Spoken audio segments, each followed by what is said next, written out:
Good evening and welcome to the Milford School Committee meeting of November 19th. Tonight's meeting is being broadcast through the Milford TV. Other media are in attendance. If anyone would like to make a video or audio recording of this meeting, please let me know. Thank you very much. I'd like to open the meeting, please, with a moment of silence. I have a brief statement to read here. One of our former students, Omar Orozco, passed away unexpectedly this week. Omar was in Milford High School's class of 2018, but had transferred over the summer to Northbridge Public Schools.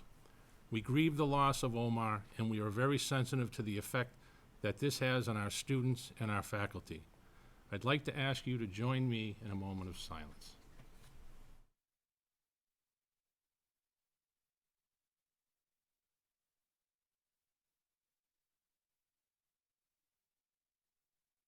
Ask that we all keep his family and Omar in our prayers.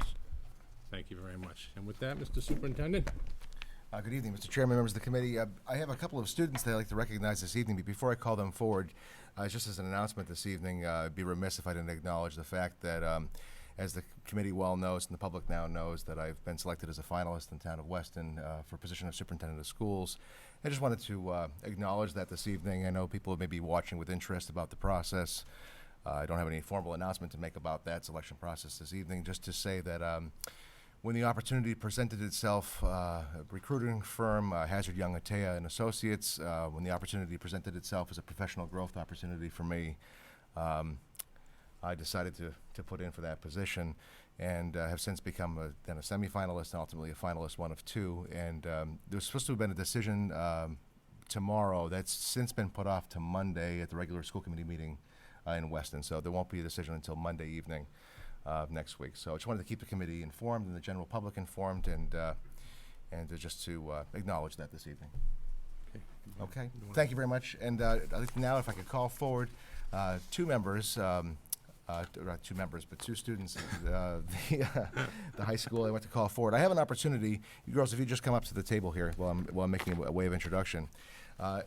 Each year I have the distinguished award to select students, two for the Worcester County Superintendent's Roundtable, and then I have two recipients of the Massachusetts Association of School Superintendents Award for students. And I'll just read, this is a certificate of academic excellence, and the two students here, Megan Panett, I'll read her name first, is having duly qualified under the standards prescribed by the Massachusetts Association of School Superintendents, is hereby awarded this certificate of academic excellence, and this is signed by me. So it's a prestigious honor that you'll get, and only two students in this community based on its size.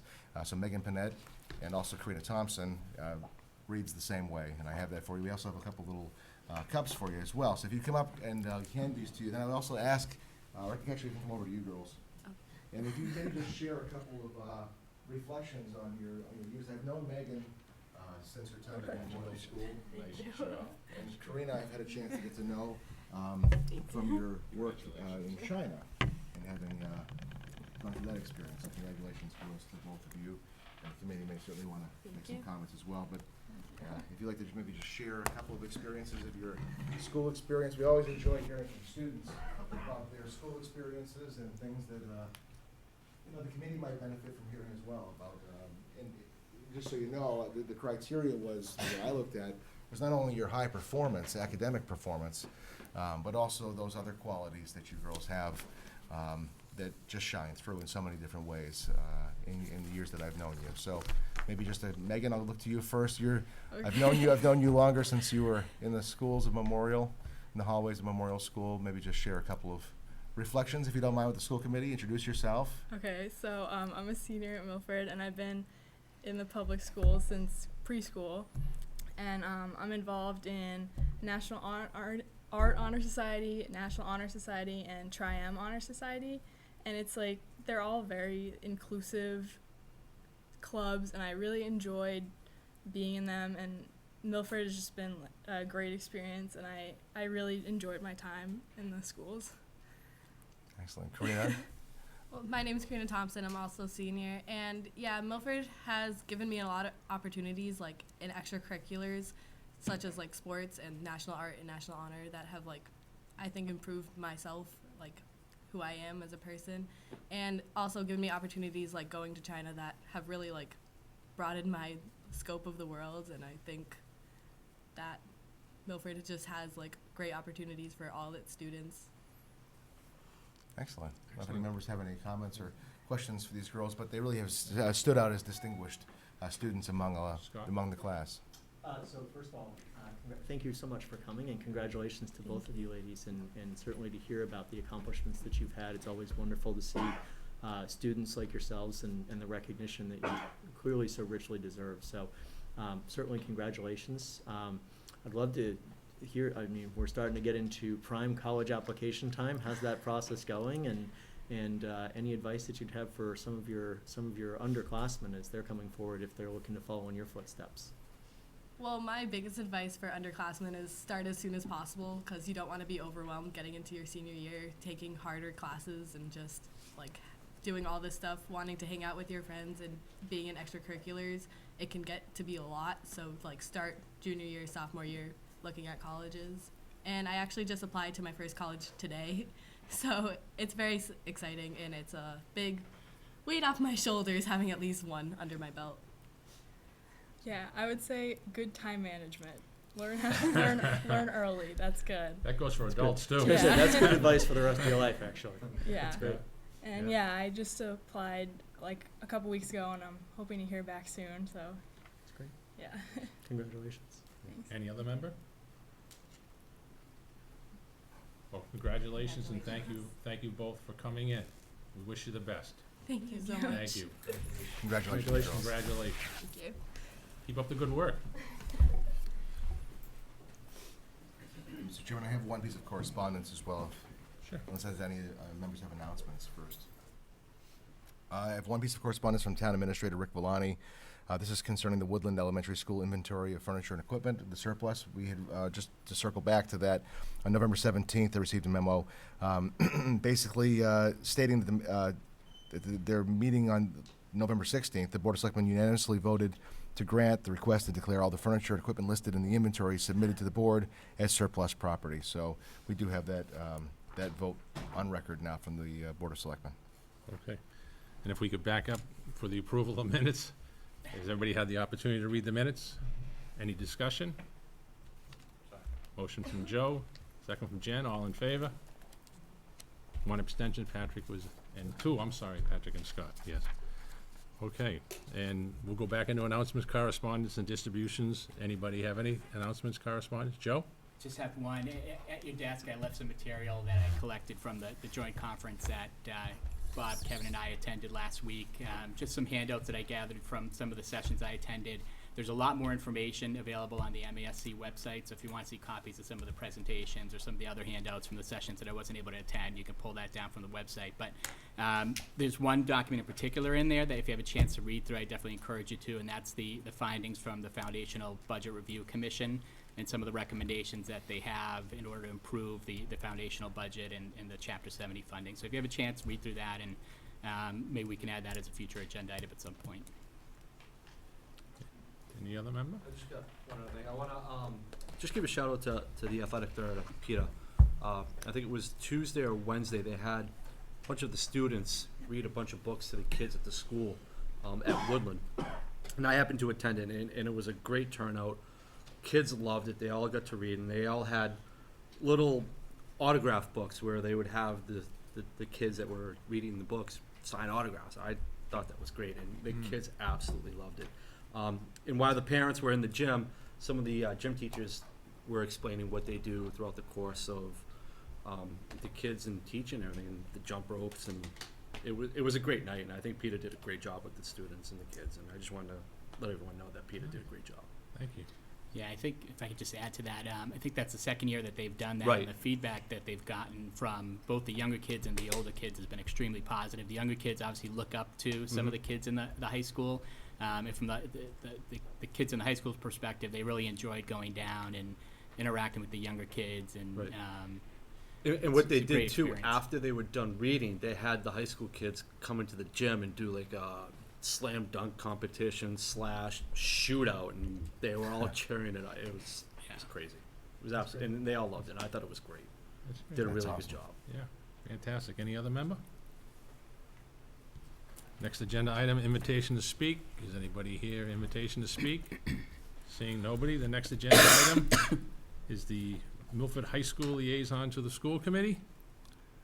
Mr. Chairman, we have Kelsey Gaudette joining us at the table tonight. We have space for her here as a student representative, so we'll turn it over to Kelsey to give us a little update on Milford High School happenings. Thank you. I just want to say thank you for having me here tonight. I'm Kelsey Gaudette. I'm a senior at Milford High School. I'm on the student council, the president of the big student leadership.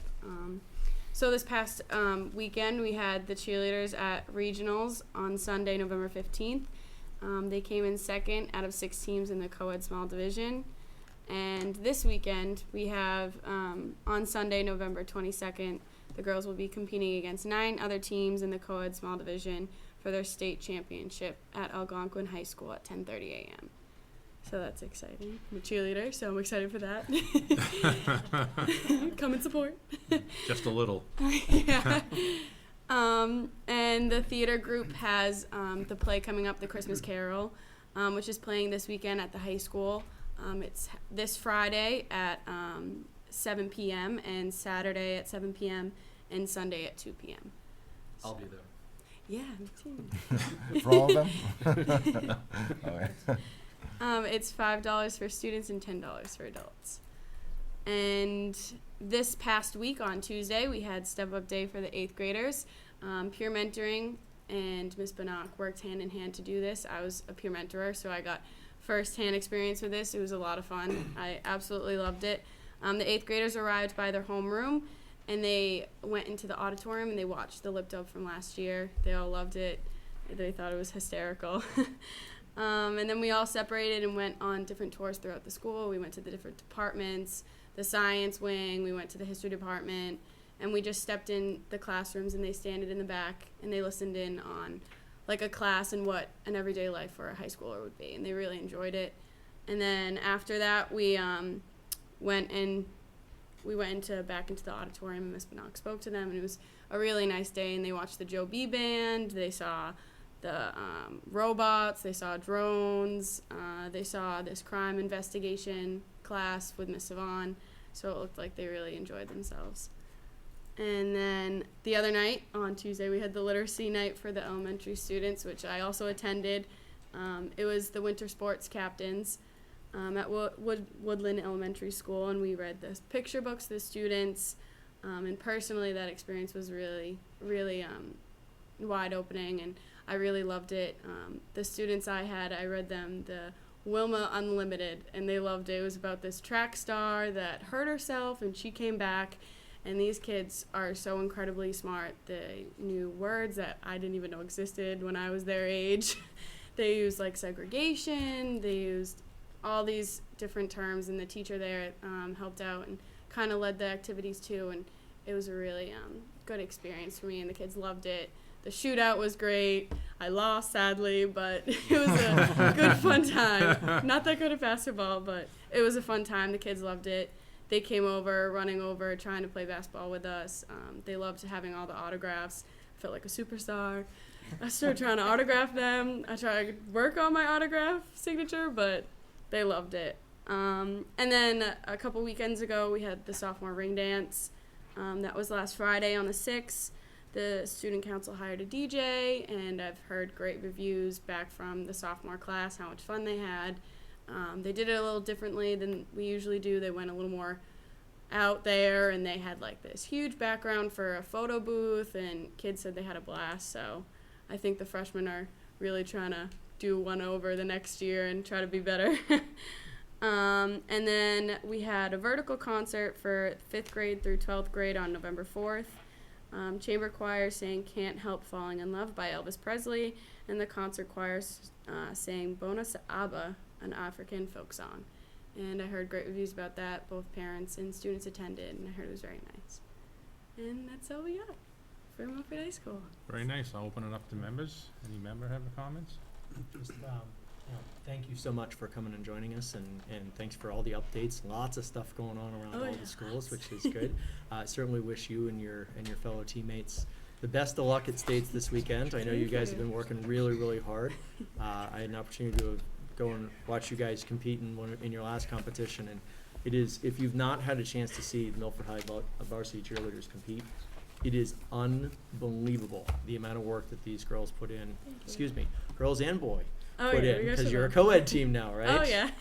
With Siobhan, and really just an unbelievable event. It's the energy in the place and the team and the sportsmanship that goes on in those competitions. Doesn't matter what team is going on, everybody is screaming and cheering and encouraging each other on after they compete. So certainly the best of luck to you at States this Thank weekend. you. Congratulations on your second place finish, and I will see you on Sunday morning. So. Thank you. God for the support. In full disclosure, my daughter's on the team, so I'm not, you know. And I'd like to say thank you to you and, It's okay.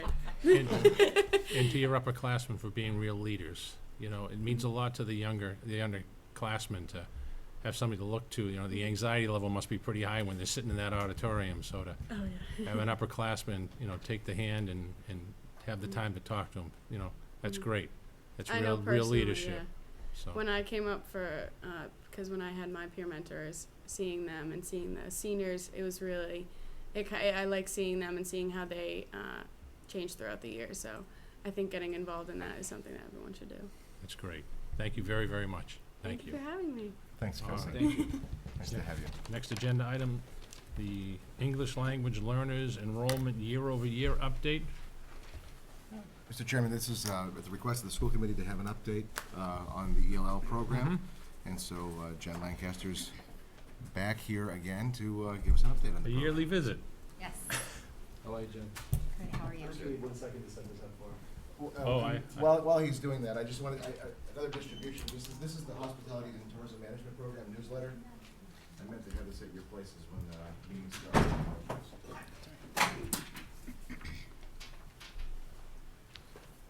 Gives me a look at it while Kevin's doing his technology magic over there. Takes about 30 seconds.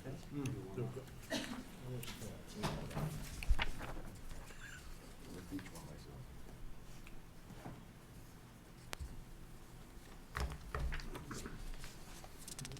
How's the school year going so far, Jen?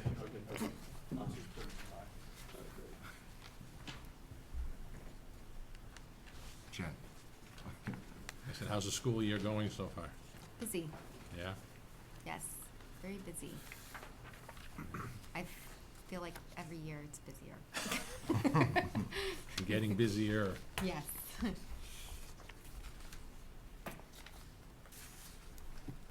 So our agenda for this evening, I was asked to come and report on year-to-year demographics. So I'm here tonight to talk to you about Milford's ELL and FLEP, which is formerly limited English proficiency students, the demographics for this school year, the projected ELL population numbers for next year, ESL staffing, the ESL practicum that I'm leading right now, and then open it up to at the end for any questions that you may have after my presentation.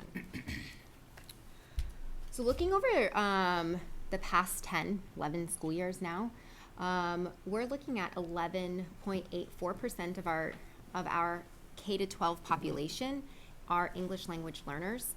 That's within the English language learner program being provided services. That's up less than 1% from last year. And in a few slides, I'll talk to you why, because I projected our average is around 1.6% increase every year, but we have our ELL teachers and our SEI teachers collaboratively working together are doing a very, very good job in having our students exit the program in the time in a very short time frame, specifically around our third, fourth graders, where we were seeing it before in fifth grade. But I think with all the different trainings that have been happening across the Commonwealth for SEI, it's playing a part of this. So looking at our total student population, we have 4,273, but if you take away the Shining Star population, we're at 4,117. We have 487 ELL students in the K-12 program, which makes up 11.84% of our population. If you break that down by schools, because that's looking at K-12, we really want to look at Brookside and Memorial and Woodland, how 19.37% is, so 1 in every 5 students attending Brookside is an English language learner getting services. 1 in every 4 students at Memorial is an English language learner getting services. So that number is increasing. That number is really big, especially when you're looking at the needs of those students and how our demographics are changing socioeconomically as well. But I wanted to break that up down even further to show you our numbers per grade level. If you're looking at our K level this year, we're at 25, almost, 25% is our incoming kindergarten class, so 1 in every 4 students. So I wanted to show you those populations broken down, and I'm going to provide you this PowerPoint so you'll have this data.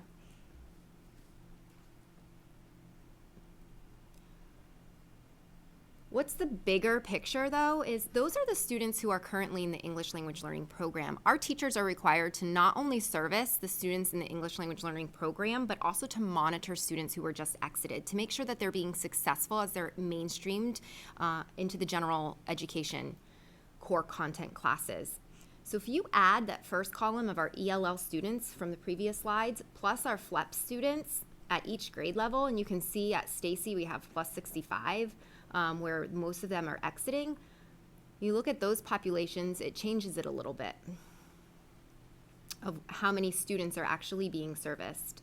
So although we're at 11.87% on the front slide, the first slide, our teachers are working with almost 15% of our population. But I wanted to dive even deeper into that and say, well, how many ELL students across K-12 have ever been in the ELL program?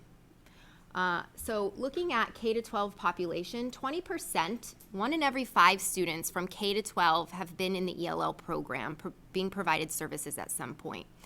And we really have to pay close attention to that moving forward, because there are bigger implications. Just because a student has exited, they're still going home to a household that's only speaking English. And then what does that mean for us as our students are going through the secondary levels without that native language, without the English language support at home? And how is that affecting different instructional implications at the high school level and strategies that need to be put in place and professional development we may need to do moving forward with our secondary teachers?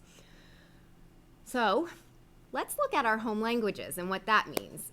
So at the bottom, you'll see right now, K-2, 27% of our population, and 3 through 5, 29% of our population is going home to, that has a home language other than English.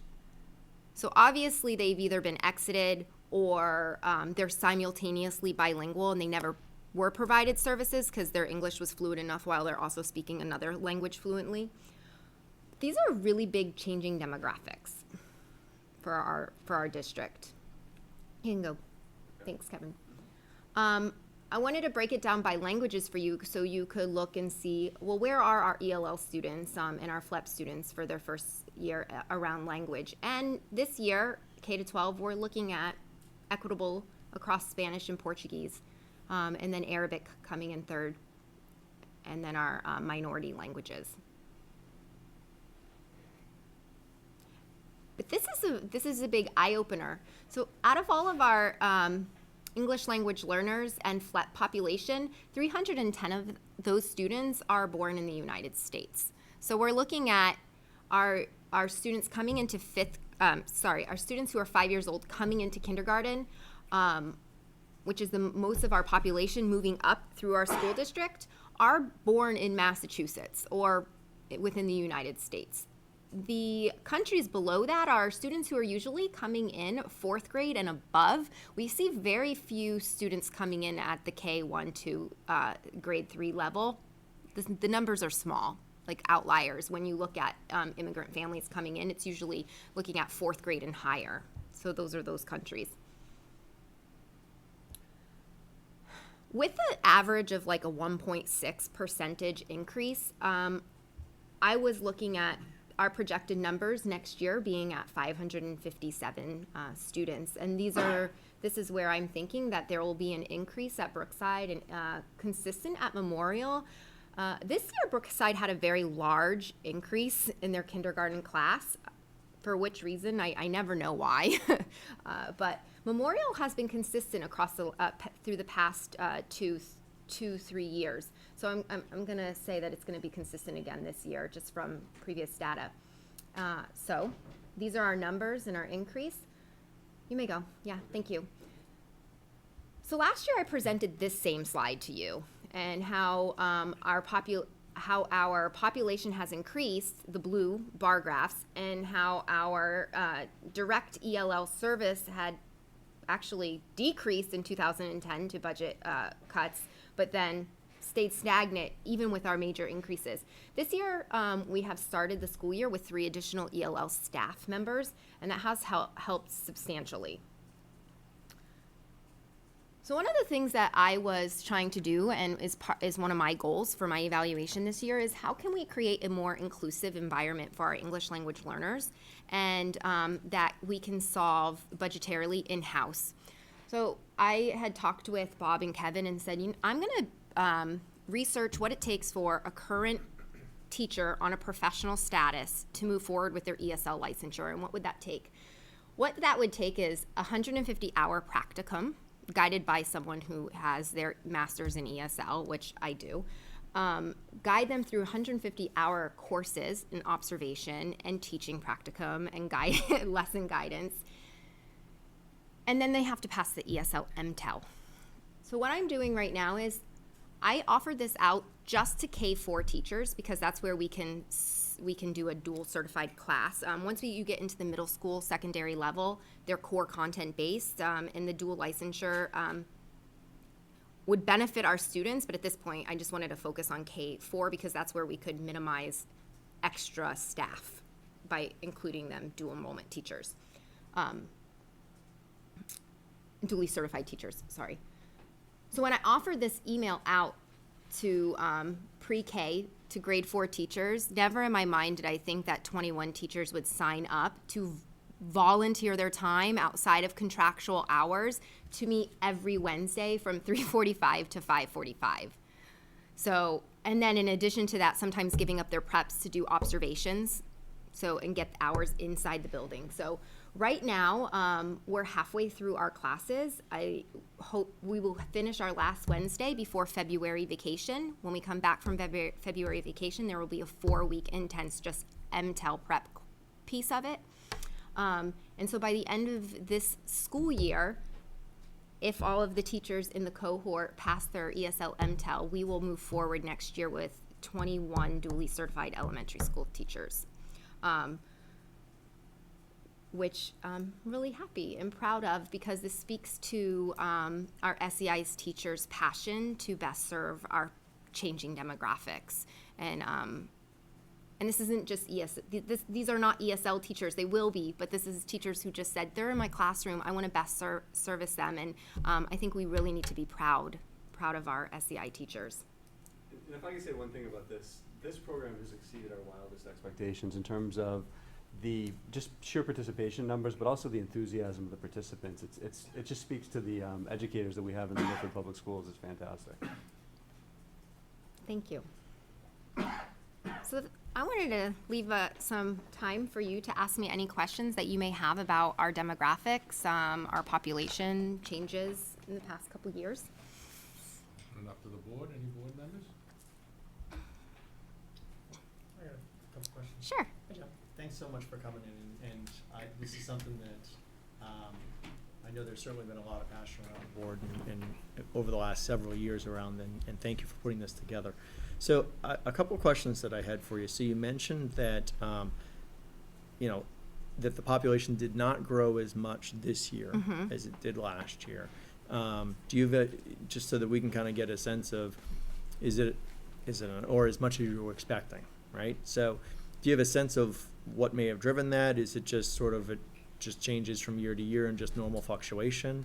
Do you see that there's anything that may have just changed that population? Do more kids graduate out, or? So although we have a larger incoming kindergarten class, we have had more students either move out of the district and then the people who have moved in is not a return. We can see that through our Family Resource Center logs. But we also have exited 116 students. Yeah. 116 students exited our program, grade 3 and higher. We never exit anybody lower than that because they're not meeting proficiency. And then we graduated 5 students. Okay. So that's for the difference. If I may continue, Mr. Chairman, just a quick question. So do you have, because I didn't see it and I apologize if I may have missed it, what was the total number of newly registered or newly entering students? I get that the overall population did not increase by as much as you had initially anticipated. What was the total number of newly enrolled into ELL services students that we had this year versus last year? How many did we have? I did not break that data Okay. up, and I can get that from Lisa Beyer because she would be the person I would contact because she could run that Yeah. query for X2 with that. So I can get that information, make Yeah. sure I include it with my PowerPoint. Yeah. Yeah. I'd be interested to see what that would look like. I think, you've hit the nail on the head and you came to us a year ago, and we talked about this and we really, as a board, spent a significant amount of time and really dedicated a lot of time and resources and really kind of drew that line in the sand that said, we're going to make sure that we dedicate through budget time and resources to give you and the teachers and these students the funding and the resources that they need to be successful. We had made it not just a one-year commitment to that, we made an ongoing commitment to make sure that we're continuing to revisit that and support it. So I think that's going to be important information, especially as we know it's a week before Thanksgiving, but before we know it, we're going to blink and we're going to be right into budget time. This is going to be really critical information that we have. It is continuing to be, as you said, some very large populations. It's continuing to grow. It's important that we know what those numbers really look like and where our resources can be best put, and appreciate you helping us continue to be thoughtful and mindful of that as we prepare for budgets. Thank you. Patrick? Jen, on average, a child that we get in kindergarten who doesn't speak English, doesn't have the proficiency that we need, by the time they reach 3rd grade, when they can exit the program,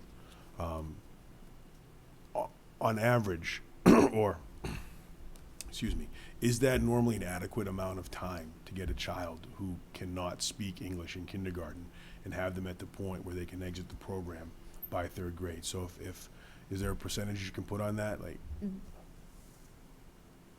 I can't give you the exact percentage now, but a third grader exiting is not as likely as an end of a 5th grader student exiting. So the students who are exiting at the end of 3rd grade probably came in with a higher level of proficiency in kindergarten. Right. Usually the students who are exiting by 3rd grade aren't only coming in with a higher level of English language proficiency in kindergarten, but they're also coming from highly literate homes.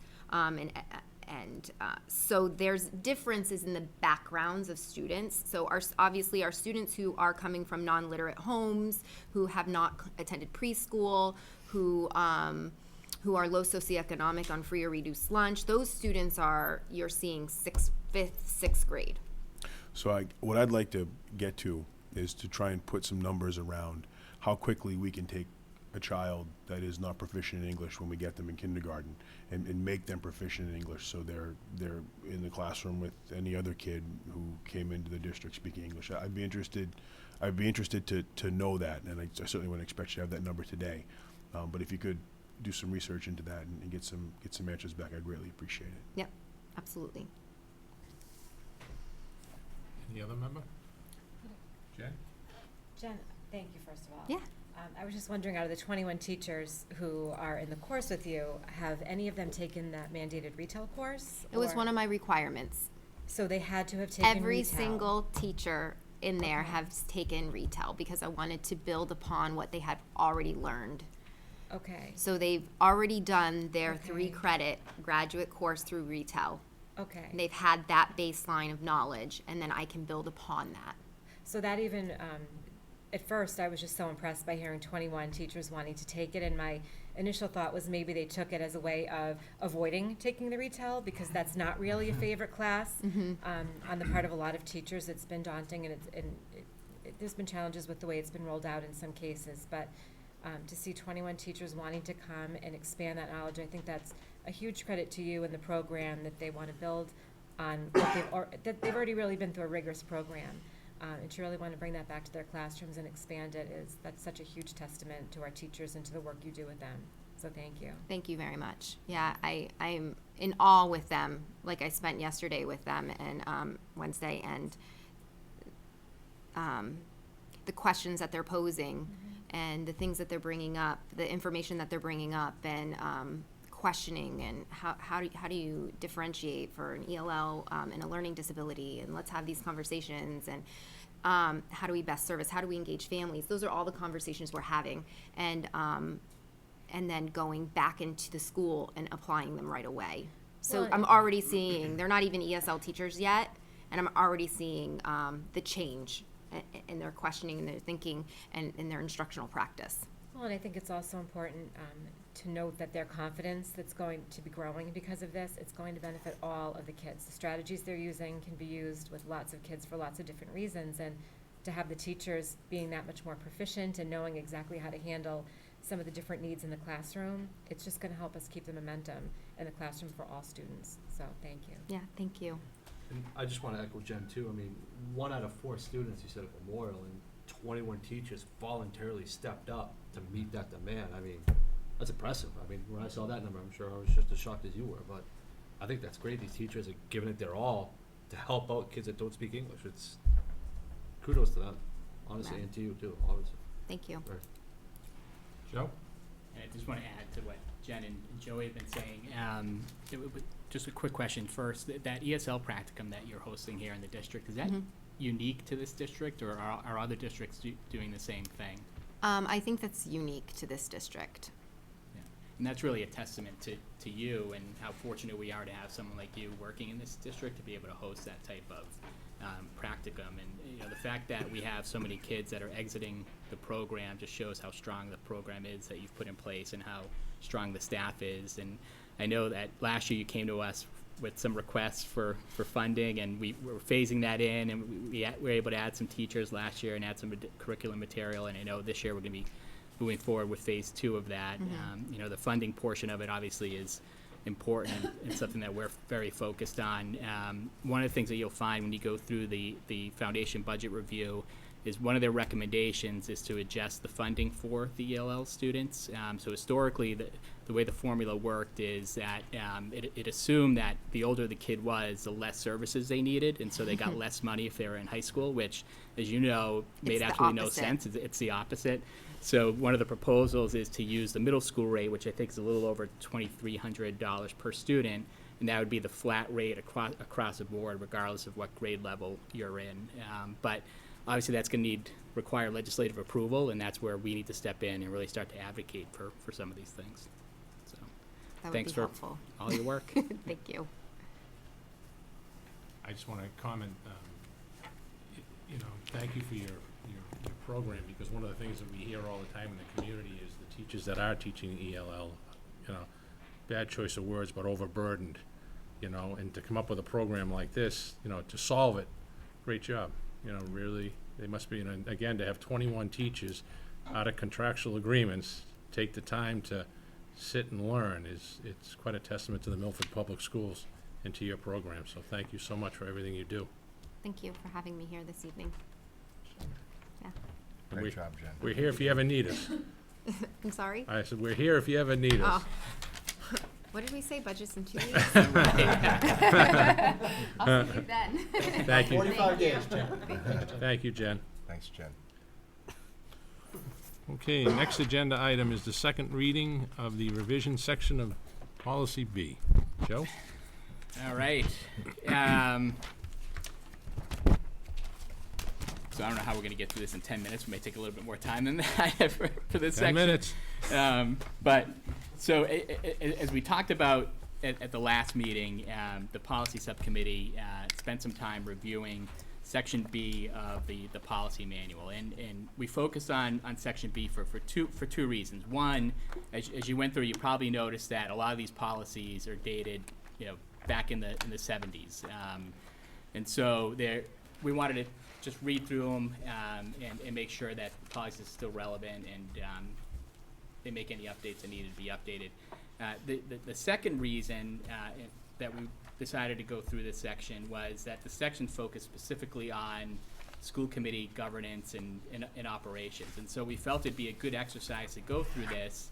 And I know from my experience going through it, there were certainly things that jumped out at me, and I hope as you went through it, you found some things that you weren't aware of or some things that you felt needed to be changed as well. So to try and move this process along, because it is a lot of policies, I went through and I tried to break it down for you into, I think it was 4 different categories. So one of the categories, the policies that I highlighted in red, there's roughly 7 policies, were policies that the subcommittee reviewed and determined that, or made some suggested changes to the language.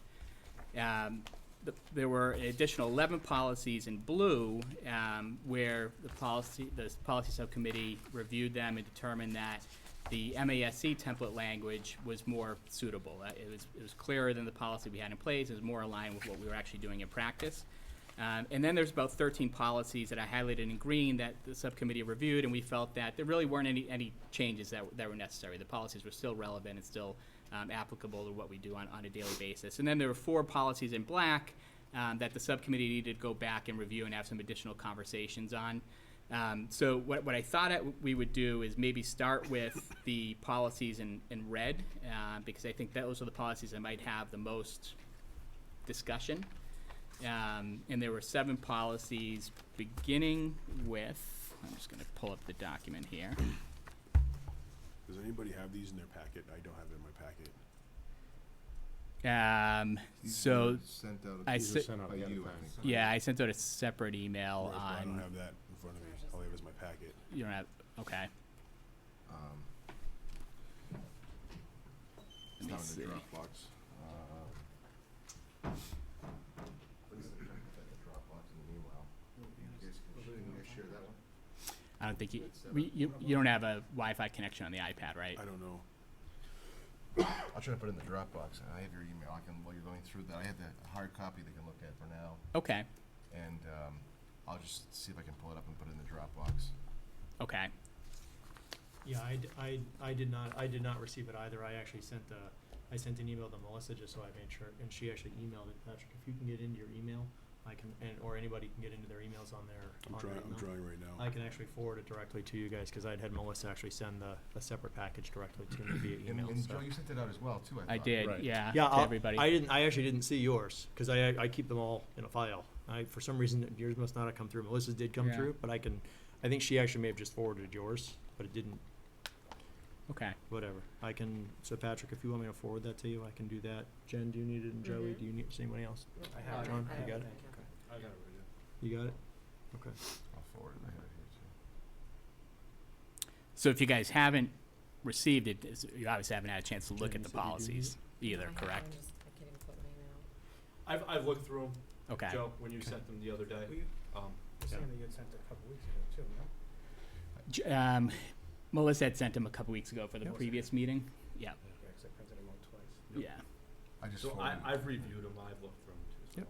I'm up for discussion. Okay. All right. Do you guys want me to jump into it? Sure. Yeah. Does that work? 30 more seconds. Okay. Yeah. No Yeah, problem. I just forwarded It's the going email. across the table right now. I just forwarded the email to you now.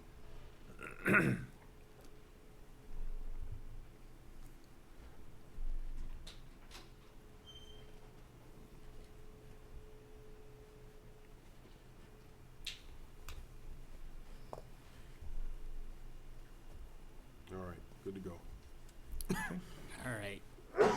So do you have two documents there, Patrick? One is the overview document, and then the other one's the actual policies. I am looking at the policy, hang on.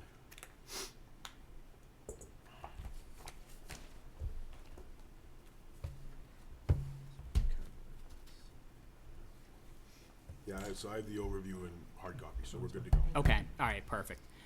So again, the blue is we replaced our policy with the MASC version. The green we kept our policy in place. In the red, we made some changes to the language that we wanted to discuss with the committee. So if we start with the policies in red, the first one, well, before I jump into the first one, let me just start. Does anyone have any specific policies that they had questions on or that they had comments on that they wanted to discuss? No, we'll just go through them. Okay. So the first is the BBBE, the unexpired term fulfillment. So that policy, we ended up combining with 2 other policies. And I do apologize, Joe, because the one that I actually have that I sent to Patrick and that I sent to Jen is not redlined or green lined. So if you can just make sure, as you're doing right now, just make sure you call out which ones we're going to be reviewing as we're talking through. Okay. Because the ones I've got right now are not redlined. Okay. Thank you. Yeah, so none of the policies are redlined. Not in the one I have. None of the policies are redlined. No, I mean, as far as like this Okay. is not in the attachment that I have. Okay. All right, so It's in the Dropbox now as well on your iPad. the first policy, unexpired term fulfillment, we combine that with BBC and BBBF. So BBBC was a school committee member resignation. BBBE is unexpired term fulfillment, and BBBF is the death of a school committee member during their term. Basically, they're all essentially the same. Someone had an unexpired term. So we combined the 3 policies. Policy BBBF, it's a nice gesture. There's language in it that says, upon the death of a school committee member during his or her term, all schools shall be closed on the day of the funeral. Nice gesture, but we don't really feel that needs to happen. So we removed that language from the policy. So any questions on that one? No. Nope. So do you think we should vote on each one individually, Yeah, or I'll motion this one. motion to Yep. approve this one? I'll Do I have a second? Oh, Okay.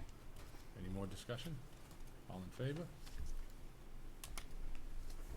Unanimous. All right, so that's approved. And Jen, as we go through this, feel free to jump in if I miss anything here. So now BDB, school committee officers. This one,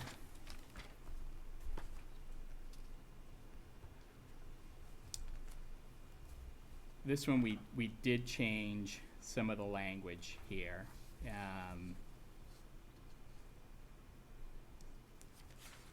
And I think specifically what I wanted to draw to your attention with BDB was that there was some conflicting language in our policies previously. So you'll notice on policy BDB, I think it's number 4 that talks about appointment of subcommittees.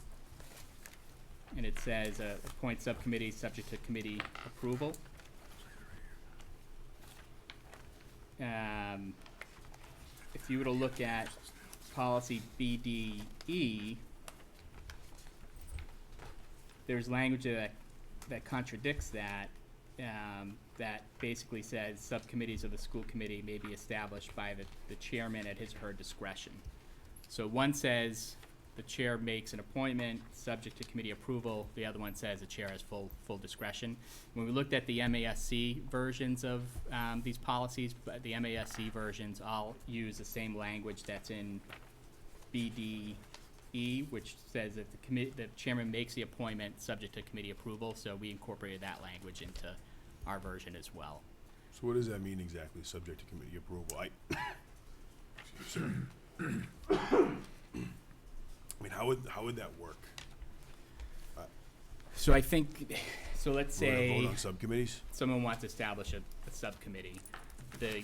I assume what would happen is the committee would discuss the merits of that subcommittee and then vote whether or not they felt that subcommittee should be established, and then the chair would actually move forward with the appointment of the subcommittee. So I think it's probably what we've done in practice for the most part, and usually when we form a subcommittee, we have a conversation about it and we Right. determine whether or not it makes sense. So you want to call for a formal vote upon forming a subcommittee, and then the members of the subcommittee serve at the pleasure of the chair?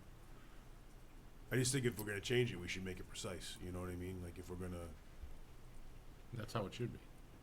I mean, if it's, you know, if a subcommittee is formed at the pleasure of the committee and then the appointees are appointed at the pleasure of the chair, I mean, I'm okay with that. I think it should, right, you know what I mean, just a little more precise, so there's no, so it's not vague, I guess. I feel like it's vague, or am I over analyzing it?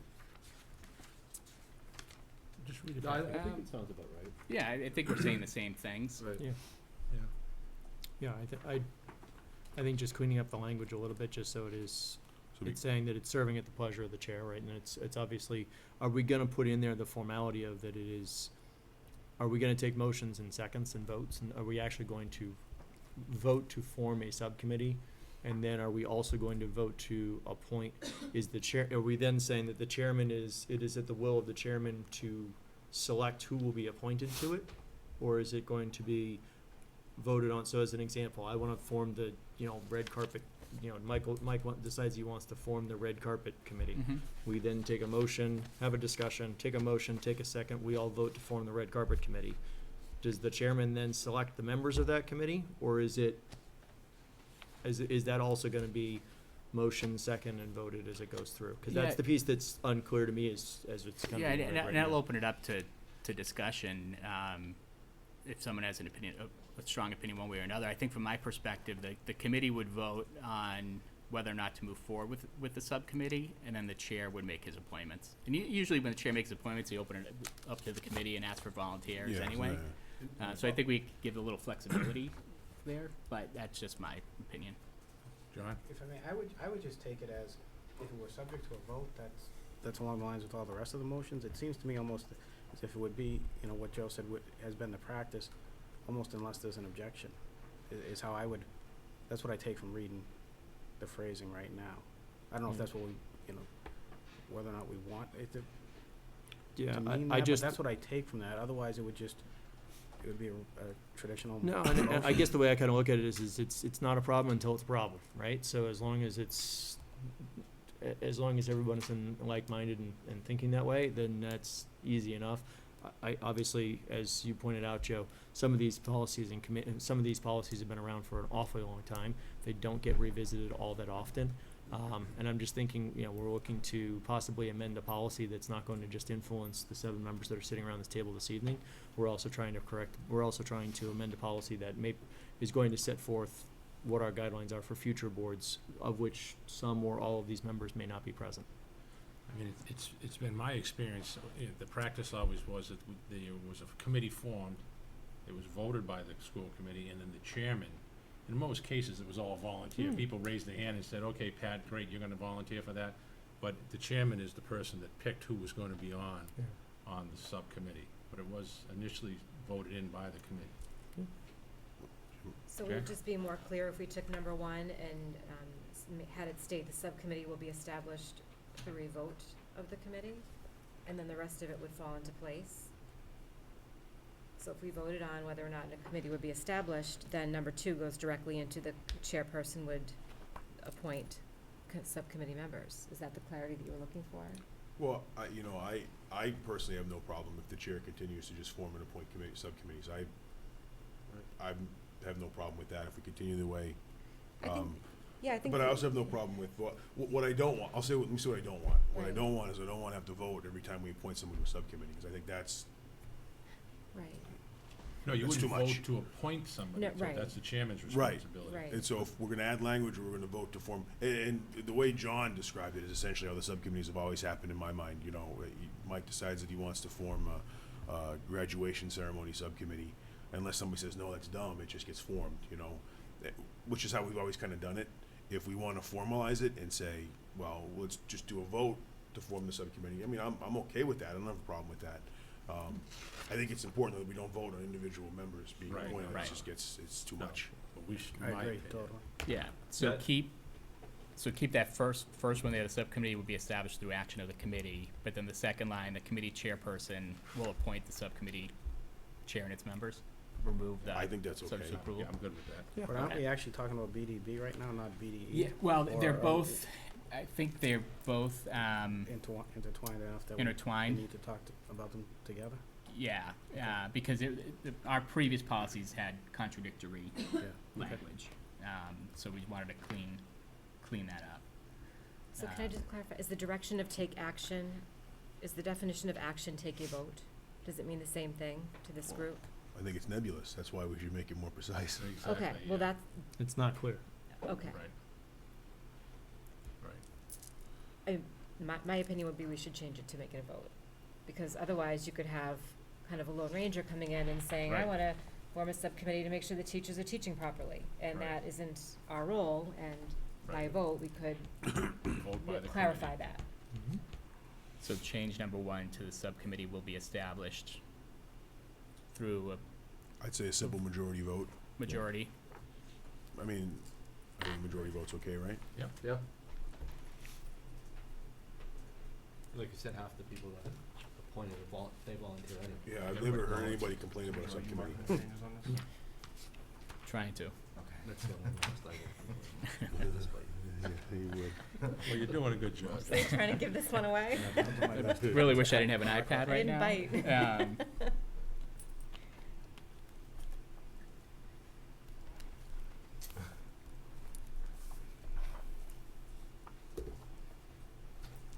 Okay. I should have printed hard copies too. I have it, actually. You want one? You wanna mark this up? Actually, yeah, make it easier for Yeah, me. just mark that all up. All right. We can just look on this one. Yeah. We'll partner up. Partner up. Is this here? Yeah, like school. This is the Existing the current working. policy. Yeah. Okay. So that's what was throwing me off a little bit. All right. So what was the next one? So that was BD. Well, we're still on BDB, I guess. Does that mean there's no change to number 4 in BDB to correlate with BDE, or is there a change? Yeah, I would change number There's 4 no to it. change on BDB. We would have had to make a change if we had decided that we didn't like the language about the committee. So it's subject to committee approval, and Right. referencing BDE, we just changed the majority vote. Right. Okay. So had we decided that the chair should just have complete discretion over that, then we would have had We to would have have changed. modified BDB. BDB. Okay, I'm good with that. Yeah. And I'm clear on that. I'm good on that. Well, we should change for BDB 4, we should change, appoint to form, should we not? Form subcommittees. Form subject to subcommittees, committee approval. subject to committee approval. A quorum? No, for form. Instead of say appointed, it would For, be it's creation or like change of point to formation. form, so form subcommittees Okay. subject to approval. And then the appointing is at the pleasure of the chair. I thought that's what we were just Right, talking about. that's correct. Yep, That's where we're that's at. correct. And would that language be in number 4 on BDB? With On BDB, yeah, BDB Part 4, form subcommittees, subject to committee approval with appointments made by the chair? BDB. Or how would you phrase that? Well, then I would add another number underneath it, because they're all functions of the chair, then the chair will appoint Okay. members Appoint of the, subcommittee members. Yep. appoint subcommittee members. Yeah.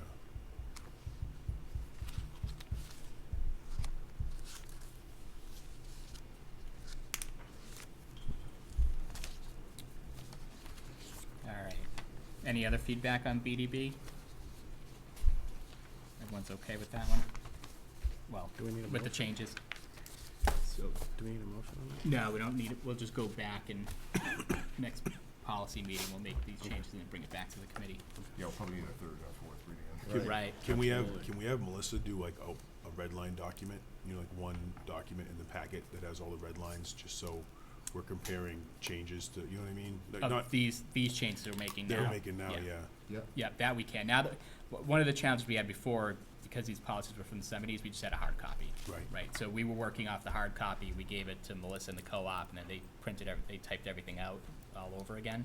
Oh, God. Now that we have it, I in could've- Word, I could have scanned it and converted it into a Word document. We did some of that as well, there's a lot of cleaning up that had to be done. Okay. Yeah. right. Okay. Now that now it's something in about Word, it's a little bit hieroglyphics. easier to do red line version. So these changes will all be red line versions for you.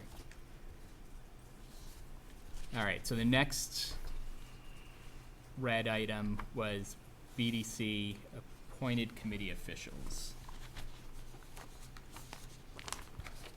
Get a rhythm now, Joe. Get a rhythm, it's good.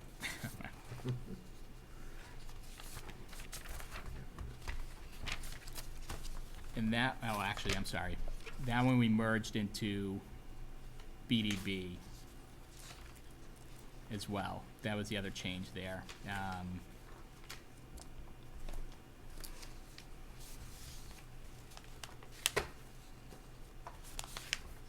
And what we added there was, there was clerk language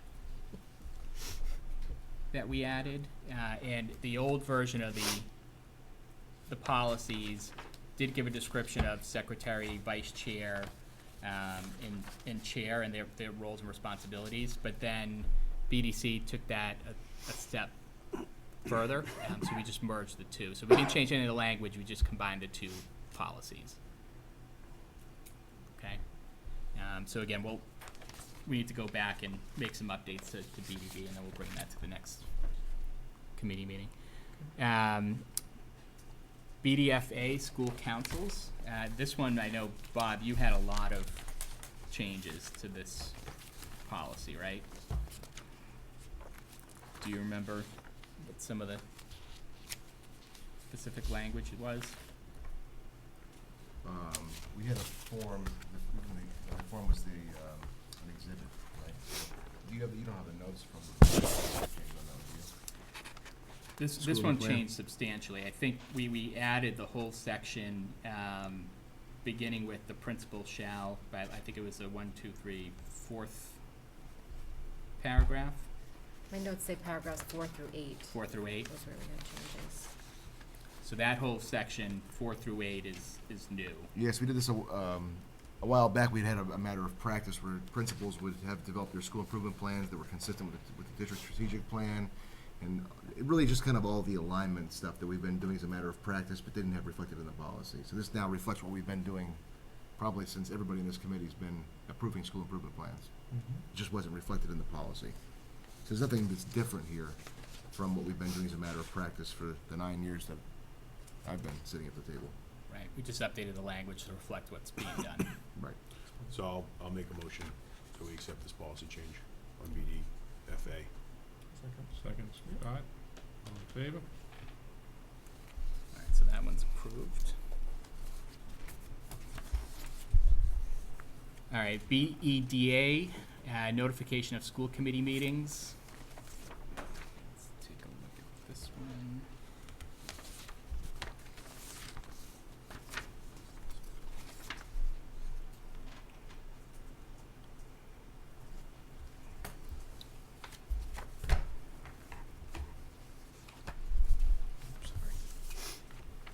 I think all we did here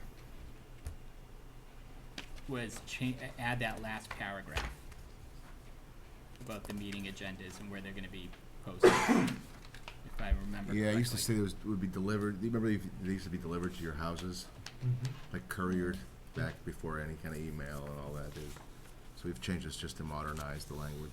Right.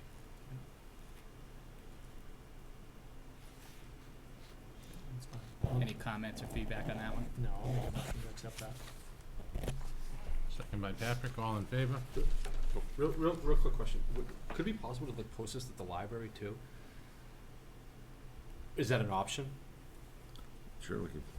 I mean, add that I to don't it. know. I mean, I don't know if that would be a thing to do, or would it be feasible, or, I mean, if we're gonna put it out there at all the schools and resource centers, libraries right across the Well, we're street from the required by school. law to post it at the town hall, Town which, hall, which we okay. do. And then everything else, we're just saying where else in the school department it's available. We can certainly add it, we can certainly add it to the library at any other location. It's an option. I don't know if anyone else Sure. agrees or Yeah. We could just whatever. do, I mean, it's just I guess another here- resource that people would go to. Yeah, I guess here's my question. I'm fine with posting. I mean, I don't, as long as we're making it available to the public, I'd be fine with posting it to the library. The town website. Yeah. Put it there too, may already be there as well. So I think we can do that in practice, but we don't necessarily have to put it into the Yeah, I was just saying, policy. I don't know that, do we right? need to put that in policy? Just a thought. Yeah. Yeah. Good point. So, So we'll leave the vote as? I think we Okay. leave it as is, Okay. and then Right. as a Yep, service, we that's put fine. it out there. Yeah. Public participation at school committee meetings, BDH.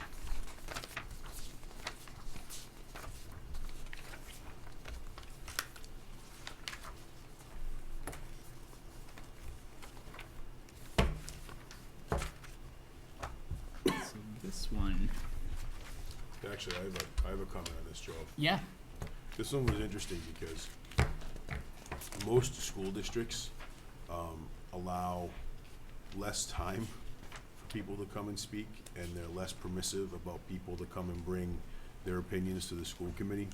And we've always been more permissive than the surrounding school districts, and so, but the language in our policy, excuse me, the language in our policy was very, I wanna say loose. It wasn't, it was inferior, so they had sort of better preambles, but worse practices, and we had a worse preamble, but a better practice.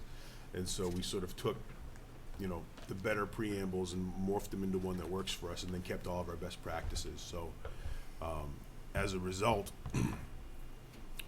someone from the general public wouldn't notice any difference in the way that we're adopting, this policy. But, to Scott's point, it's not a problem until it's a problem. If something became an issue, this gives us more opportunity to control the situation. So Rein it's, them it seems like we made some significant changes here, but they were good changes, I thought. right. Did anyone have any, Any other I think discussion on that? Patrick summarized that very well. Did anyone have any I'll comments or? motion to accept it. Okay. Motion by Joe, second by Joe. Well, I'm not gonna, I thought you were going for, I'll let someone else. Can I second it if I'm on the committee? Yeah, of course. Yeah, I'll take it, how about that? All in favor? Yeah, you're still on the school committee. Right. All right, what do we have Yeah, we'll- left for red? So, we have the BGA and BGB school committee policy adoption process.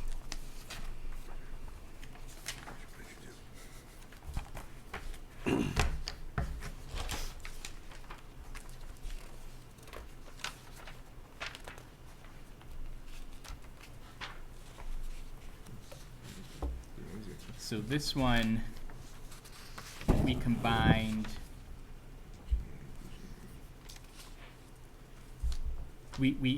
under our old policy manual, we had to file BG, and then we had to file BGA, BGB.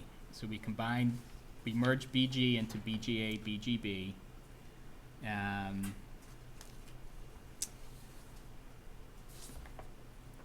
I believe we added some additional language here.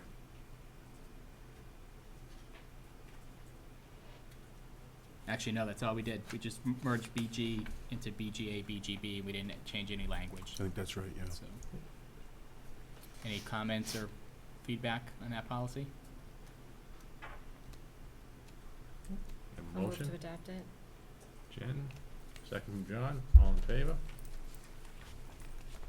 And just to point out, some of these policies, so the policies in green, or the policies in blue, which is minimal language. So even if the policy didn't change, one of the reasons why we wanted to bring them forward to the committee, if you go through the policy manual, you'll see a policy was adopted in November 1st of 1975, right? So sometimes those policies are okay, and there's not really much to change in them, but we wanted it to be updated, so at least it was adopted, November 17th or November 19th, 2015, so people in the future know that this isn't, a 70-year-old policy that nobody looked at for no reason, Yeah, so we brought it So, from down, brought it up. right. and we- I was joking in the meeting, a lot of the policies that we were combining, my father put in place back when he was on the school committee, which I thought was kind of funny. Yeah. Right. All right, so that's all the policies in red. Policies in blue, again, these policies, we replaced our existing policy with the MASC template. And just so you're aware, our original policies were taken from MASC templates as well back in the 70s. So when we started comparing our existing policies to what was out there on the MASC, we noticed that they had made some updates over the years, and so we felt that it'd be wise to incorporate those into our policies as well. So I know some of you haven't had a chance to to go through these, but those of you that did have a chance to go through these, did you have any comments or feedback on anything in particular? Okay. Do you feel that we need to go through these policies? Should we go through these policies one by one as well, similar to what we just did, or You want some more time to read them? do you want more time to Go through 'em? look through these and then There's come not a back lot with of, feedback? there's not a heck of a lot of controversial stuff in any of these. Right. I No, mean, it's not, there's no substantive change, at least not that I saw that was, that, at least not from what I was, when I went through on Reddit, that, seemed massively, that I had any significant questions on, so I'm good. Okay. So, do you want a little more time to review it and then we bring it to a vote at the next meeting, or are you comfortable moving the policies in blue? I'd make a motion to. I'm personally comfortable with it.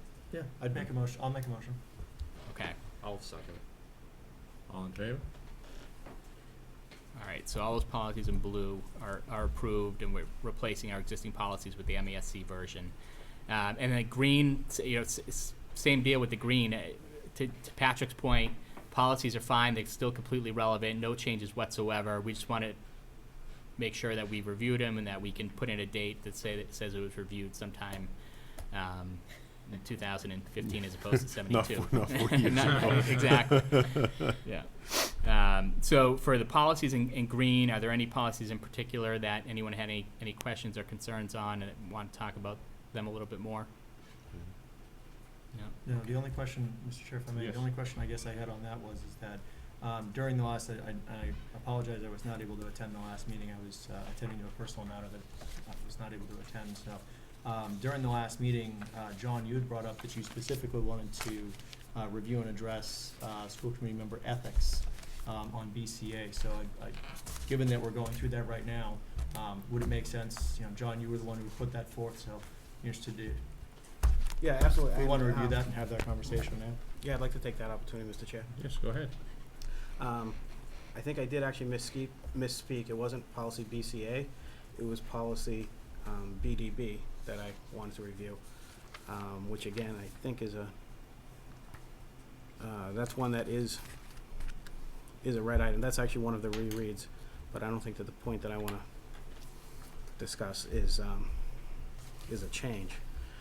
I do think policy BCA, school committee member ethics, is very important.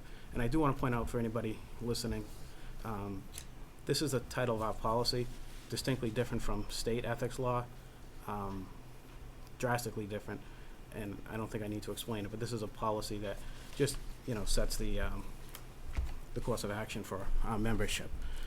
The point of BDB that I wanted to make was primarily that policy BDB, item number 6 under duties of the chairman, that the chairman be the public spokesman for the committee at all times, except as this responsibility specifically delegated to others. This responsibility is specifically delegated to others. Sorry for stuttering just now. I think this is the forum for all of our members to make their points, speak their thoughts, take their positions. There was an occasion or two where some discussion happened here. I didn't actually have a chance to give my opinion, which I'm okay with, but I think this is the forum, and outside of this forum, the chairman needs to be our spokesman. And that was the point I wanted to make. Okay.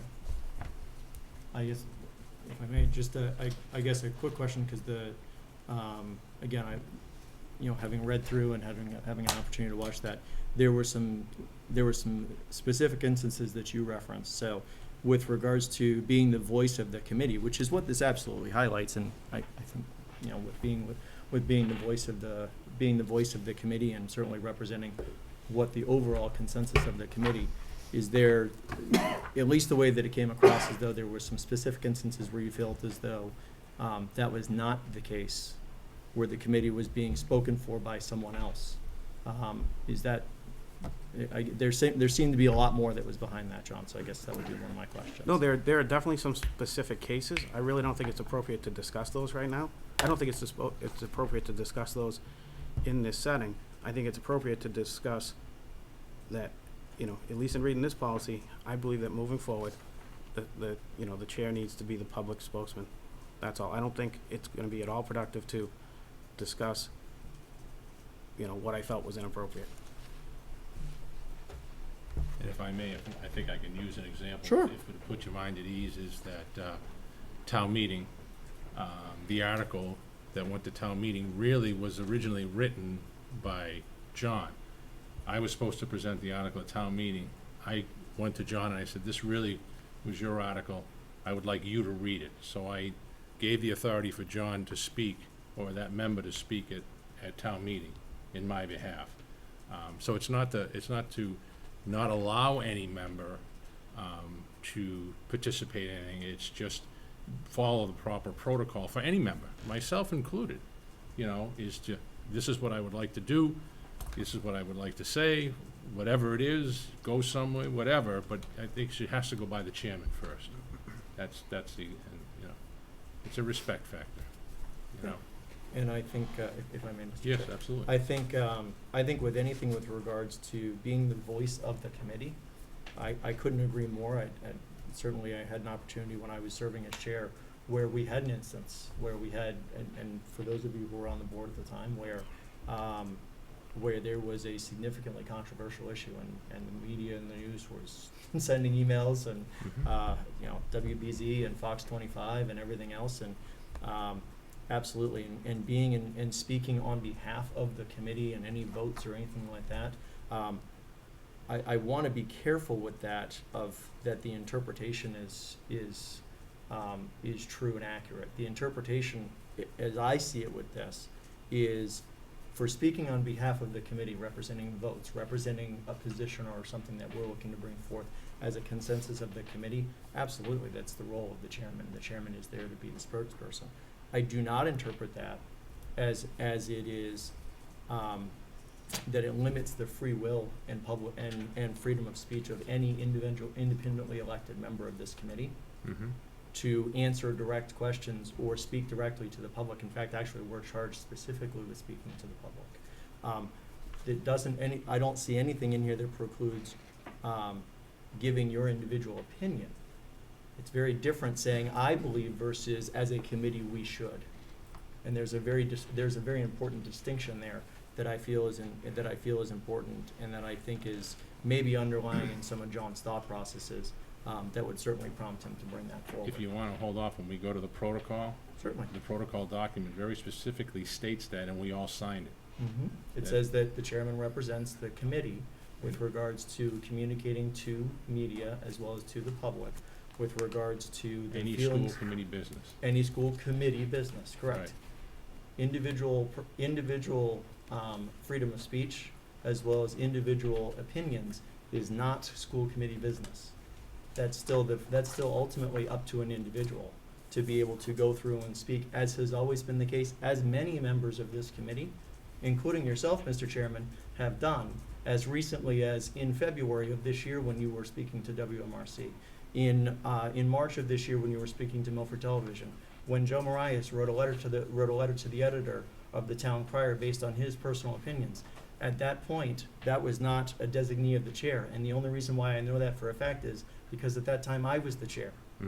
So that was not something that was ever going to be called forth, because that wasn't, you were representing your own opinion, as I don't necessarily have to agree with, but I will always respect your opinion, your ability to have an opinion. What I think we've got to be very careful with when we talk about policies and procedures is that we're not then saying, okay, great, by the way, this as a result means that not a single member of this committee is ever able to voice their own individual opinion, answer direct questions by any individual, including members of the media, when asked direct questions about their opinion or their personal views on things. That would be up to and including anything having to do with a campaign. So, Mr. Chairman, I would be remiss if I were to say that I'm in full favor of saying that absolutely every member of this committee is not able to ever respond to, speak to, or communicate with members of the press, members of the public, or any members of the town of Milford. Not only is that in direct violation of the United States Constitution and the Massachusetts Constitution, It's also direct violation of the First Amendment. When we went forward and signed this, it was with regards to putting forth school business. So, absolutely, the chairman's protocol, I have absolutely complete and utter respect for making sure that the chairman is the voice of the committee with regards to consensus votes, representing the committee as the figurehead of the committee. That does not forego any independently elected member for being able to communicate their individual opinion, whether they agree with it or disagree with it. I certainly hope that as a committee, we've not spent time over the last couple of weeks focused on this.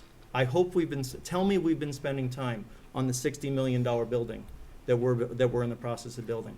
Tell me that we're spending time on integrating technology into the Milford Public Schools and helping better the education of the children that we're committed and elected and charged with being able to put forth the benefit for.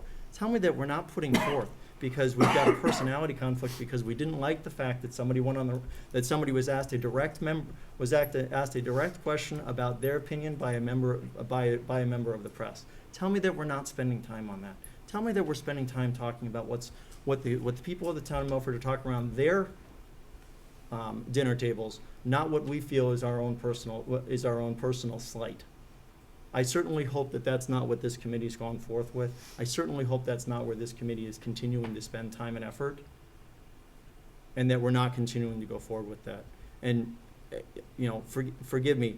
It's interesting that we went forth and we went this, and we've been dealing with over the last couple of weeks that the headlines have been that there's an ethics investigation going on forth. And John, though I appreciate you trying to set the record straight, I find it very interesting that you were the one that brought that forth, especially when we start talking about ethics.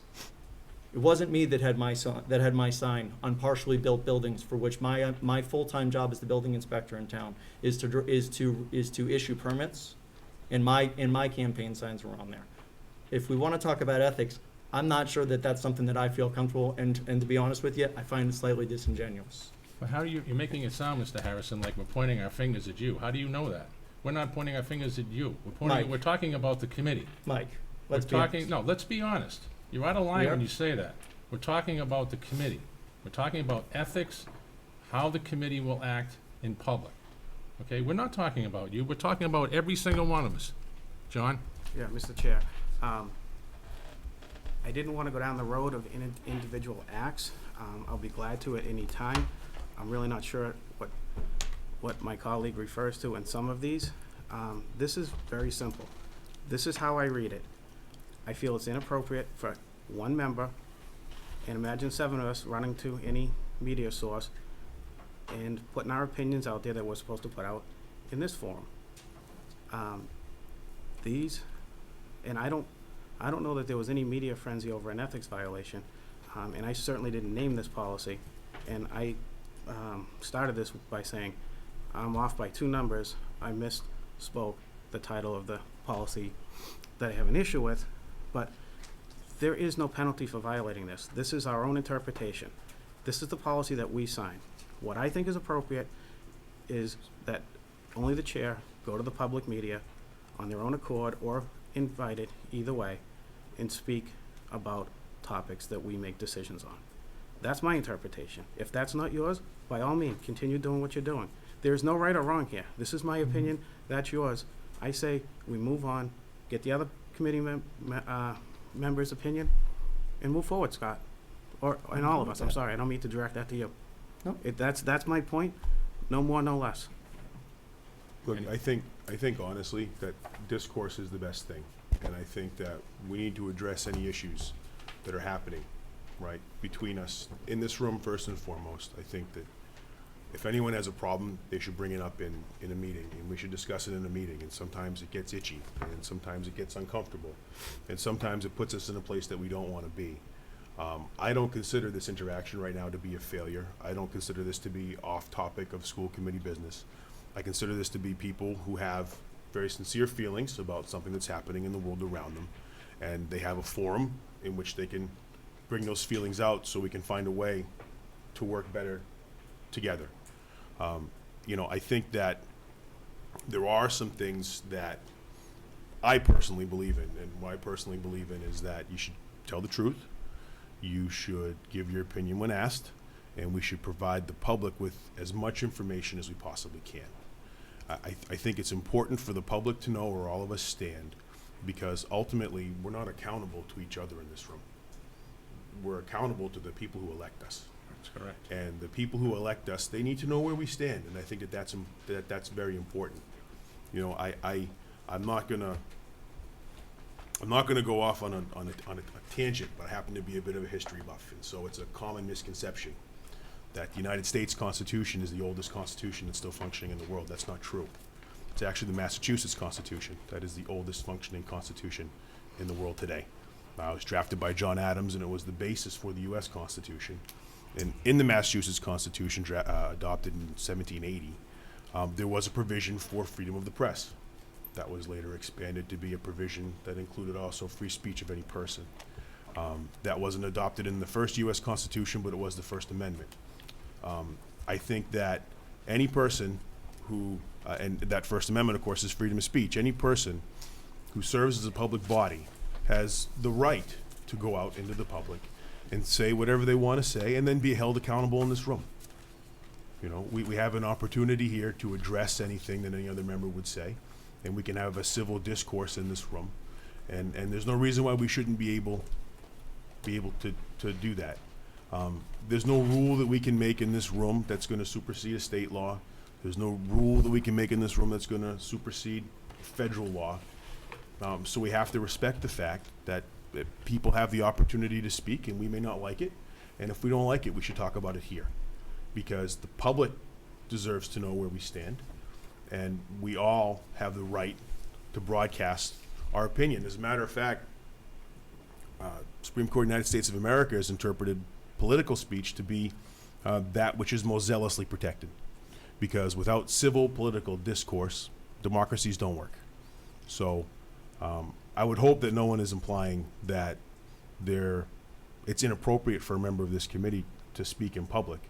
And I also hope that every member of this committee feels comfortable confronting any other member of this committee. And by virtue of the fact that we're all elected officials, you're going to have to hear that other person's opinion, the committee member's opinion, and probably respond to it. So I really hope that we don't turn into, I hope that this forum doesn't devolve into a place where we're policing each other's words, we're policing each other's actions. I just hope that it remains a place where people aren't afraid to speak their minds and aren't afraid to be held accountable for the things that they say and do. So hopefully we can put a button on this one and move forward and Any other focus member? on the important things we have to do. Sorry. No, I'm sorry. All right. Joe? No, I was just going to add to Patrick's comments. At the end of the day, we're all sitting in these seats because we want what's best for the students, right? And we're going to have differences of opinion, and that's completely healthy, and we'll debate some of those things.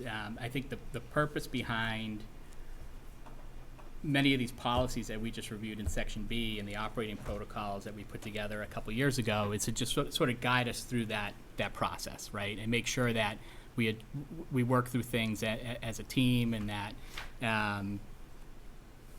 we understand what everybody's role and responsibility is. And I have no issues with people speaking their mind and interacting with the press or whatever it may be.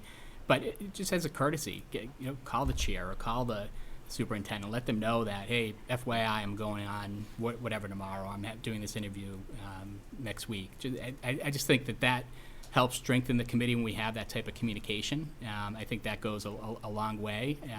I think that's really the main purpose behind some of these operating protocols that we put together. It's not to say that you can't speak your mind and give your opinion, but I think to help improve communication and as a courtesy, bring some of these things to people's attention. Any other member? I echo Joe and Patrick. I mean, it's a public forum, and Johnny brought it up, and Scott. Yeah, it's very safe. It's the end of the day, what Joe just said. It's the kids. We're elected people. It's for the schools. Mm-hmm. That's it. That's my opinion. I agree with Patrick and Joe as much. I mean, I don't know what I'm really agreeing on. I don't know where this is going, but I mean, just to get my point out there. I mean, No. we all have our differences, and whatever the case may be. At the end of the night, We do this for the reason it's for the schools and for the kids and for the public. Right. Plain and simple in my eyes. Right, and I agree, and if you look right here, one of the lines in the protocol, respect the leadership roles of the school committee chair and superintendent. You know, just a friendly hello, you know, I'm gonna go to Stacy Middle School and I'm gonna do a presentation, you know, I think is important, and, you know, that's the document that we signed, but we're, you know, again, Scott, we're not singling anybody out, we're just saying, and John and I even had a discussion last evening, is even how, think about it, how we conduct ourselves out in public. You know, we're elected officials by the people of the town of Milford. You know, the protocol is for all of us, not to single people out. How, you know, when you're out in the community, to make sure that you're acting respectfully and as an elected official of the town. And again, not saying you're not, I'm saying all of us, all of us. No, I agree. You know, so that's, you know, what we're at. So just trying to fine tune it, that's all. Any other member? No? Do you think we covered the school operating protocols, and we can move on to the next topic, Mike, or do you still Yeah. want to address that? No, I think if everybody's okay with it, I think we can jump over the protocol. Okay? Okay, All right, Kevin, you're up. next is report of the Assistant Superintendent Curriculum Instruction and Assessment. I'll get the lights for you.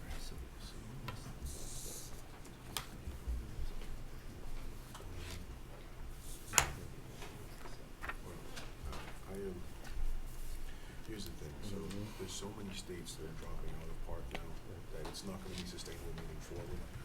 The problem with PARC, I mean, MCAS and PARC. So what I wanna talk to the committee about tonight is, a few things. One is, how students performed on the PARC exams, and give the public information on who took the PARC exams this year. So across the state of Massachusetts, approximately 60% of districts elected to do PARC at least grades 3 through 8. Some districts also chose to take some of the high school tests. PARC was in math and ELA. Science was still MCAS at 5th, 8th in high school, and the high school graduation requirement remains English and math MCAS, and science, whatever science test students would take at the high school level, whether it's biology or the physics test that we offer, or that we have students engage in here in Milford. Massachusetts as a whole finished first in terms of achievement on PARC across the country, and I'll share some of that data and comparison data with you in a little bit. One of the key differences between PARC and MCAS, and I'm going to kind of flip this around and come over here if I can. Yeah. Is that in terms of levels of performance, MCAS had 4 levels of performance, which was advanced, proficient, needs improvement, and warning. PARC shifted to 5 levels of performance.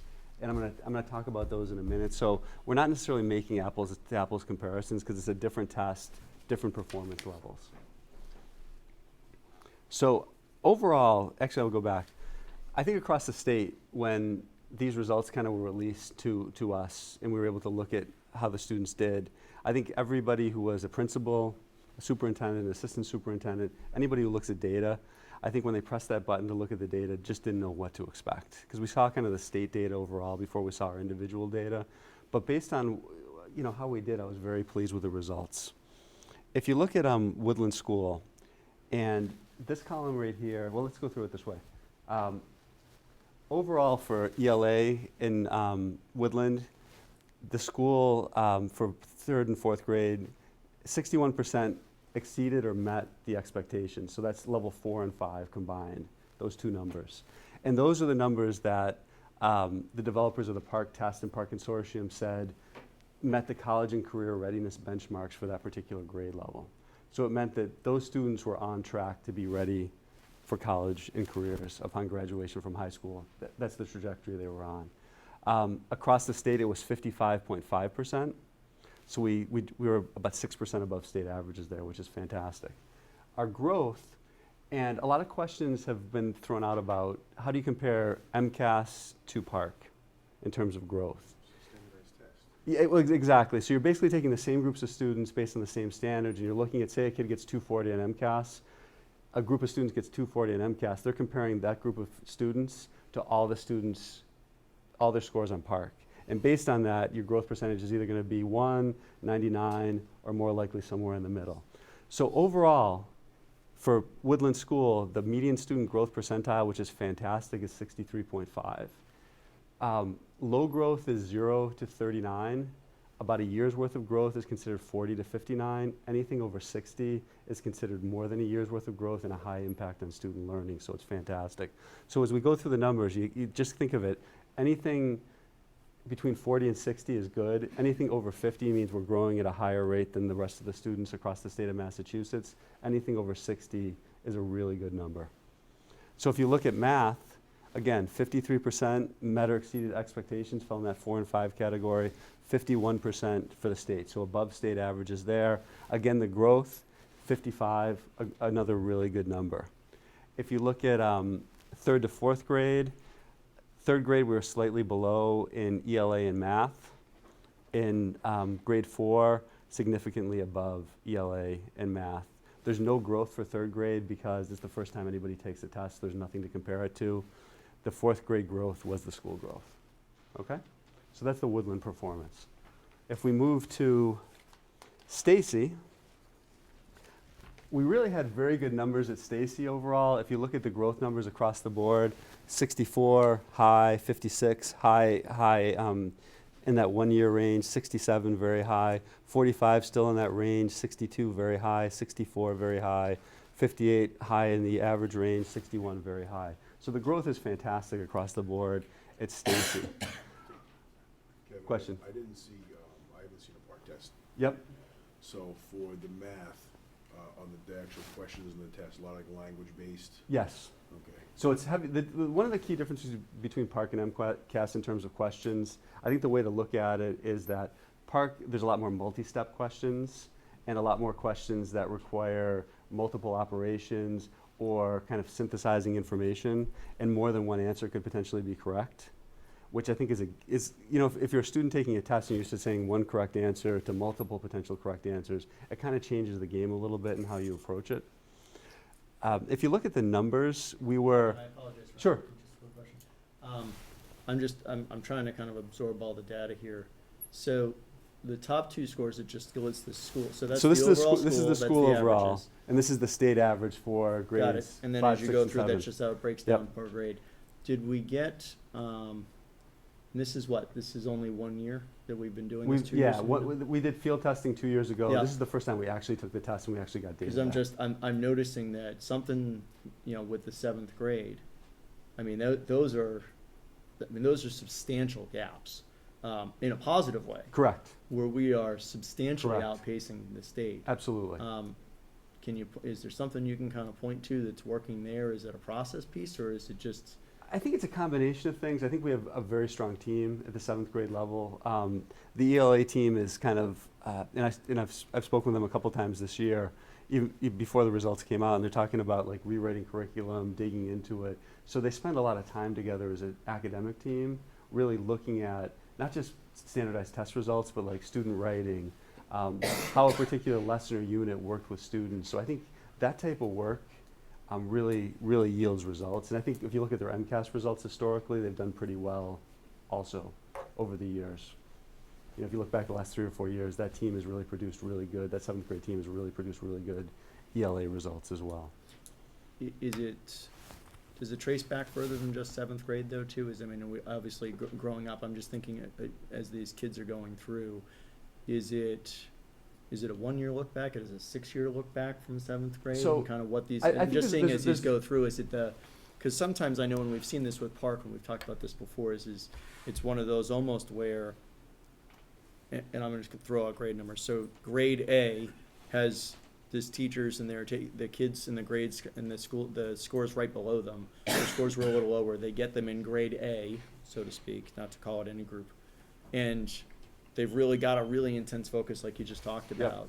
And then the scores see a jump. And then the following year, that group is also really tied in, and you see that again. That's that acceleration is really sort of that 2 year. Yeah, so there's a few ways we can look at data. One way is you can look at kind of grades performance year over year over year. Like how does that particular grade do over time? Another way you can look at the data is a cohort analysis, and that basically is saying like the kindergartners 1 year and they don't start in kindergarten obviously, but how they do in first grade, how they do in second grade, third grade, fourth grade, fifth grade, all the way through. And you'll see some trends there too, because sometimes you'll see, and I think I've shared this story before, but when I was in Tewksbury, we had one of the highest performing groups go through, and right after that highest performing group in the history of the Tewksbury Public Schools, the lowest performing group in the Tewksbury Public Schools went through, and the numbers dipped, and they dipped every single time. And there was probably a variety of factors that led to that. So when I say that I think the English team is very strong, that's even an oversimplification of the work that goes in at the K2 level to kind of lay the foundation and kind of all the way through. And you'll even see like Woodland, if you spend 2 years in Woodland or a student spends their full career in the Milford Public Schools, they tend to be more successful than like our transient population or kids that come in at different points. So there's a lot of factors that go into it, and you can even look at, and we're just starting to do this kind of analysis, but what does it look like if a kid's on 3 different teams over a particular year? There's a lot of different ways to look at the data, but and let me make a couple points on Stacy. Did I kind of answer your question? Yeah, I didn't want to go off on Okay. a tangent. I just just wanted to. But kinda I think we look at it in a lot of different ways. I'm trying to give you kind of the broad picture. We don't have a lot of the disaggregated data at this point. When that comes through, I'll share that with the committee as well. Like we have the ELL numbers, but they're kind of in a vacuum. We don't have the state. We didn't, when I put this together, they may be out now, but we didn't have the state numbers when I put this presentation together as a point of comparison, or as a point of comparison nationally as well.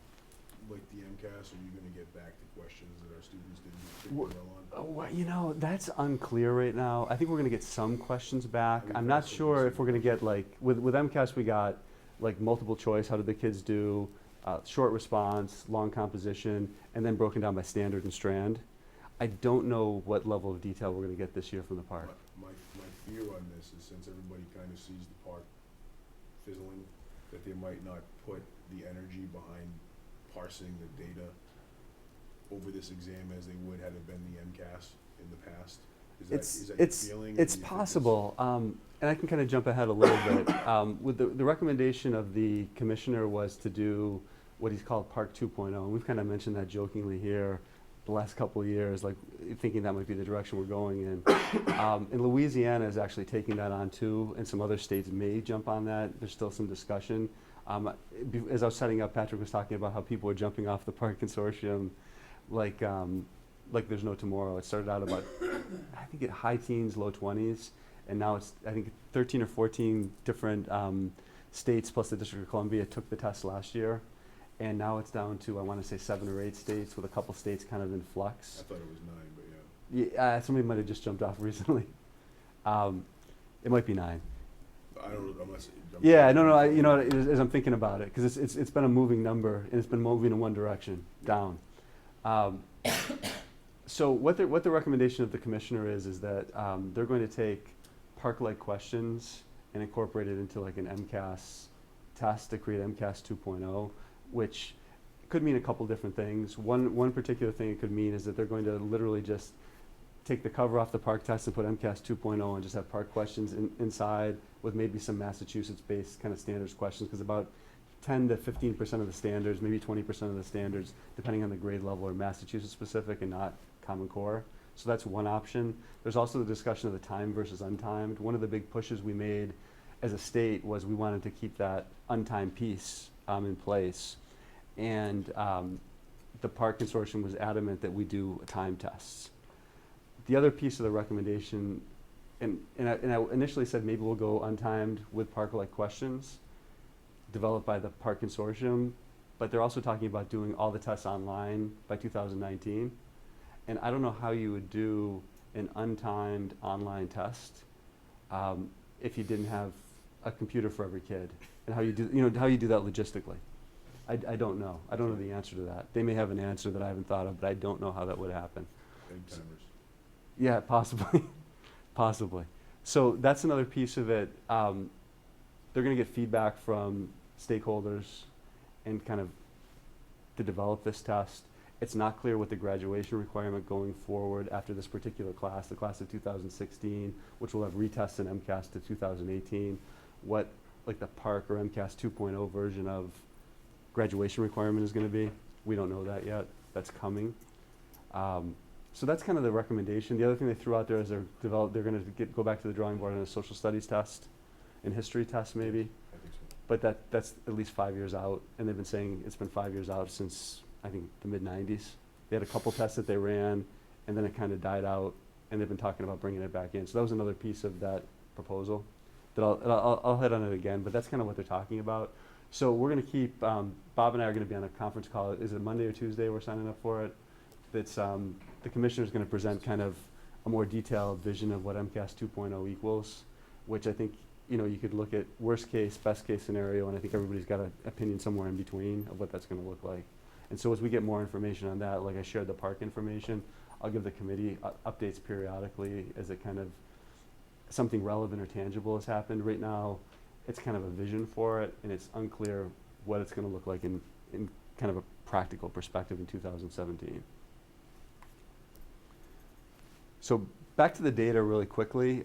We really had one grade level in one area that really was a below the state average aberration. We're going to try to figure out why. Without looking at the questions or having examples of the questions or types of questions, that's going to be very difficult. But across the board, again, the middle school performed very, very well. And again, the ELA numbers overall were significantly higher than the state. The growth was considered on the very high end. The math numbers were a little below, but I think they were driven by this number right here because the other math numbers are either right at the state average or above the state average. And again, overall, you have to say that, you know, Stacy Middle School performed very well on a test that they had no experience with before. If you look at Middle School East, again, above the state average in ELA and math. The growth numbers aren't robust, but they're right in that area where we want them to be. They're kind of 45, right in that area. So again, I think a pretty strong showing at East. Overall, 3 through 8, significant, well, 6% above the state. High growth numbers for both math and ELA, a little below the state average for math. But again, I think it's most of the numbers were above. We had one grade at Woodland that was 4% below, and then we had the 5th grade number that was significantly below. And we're going to look into both of those grade levels. But overall, the performance was pretty strong. So I thought this was interesting.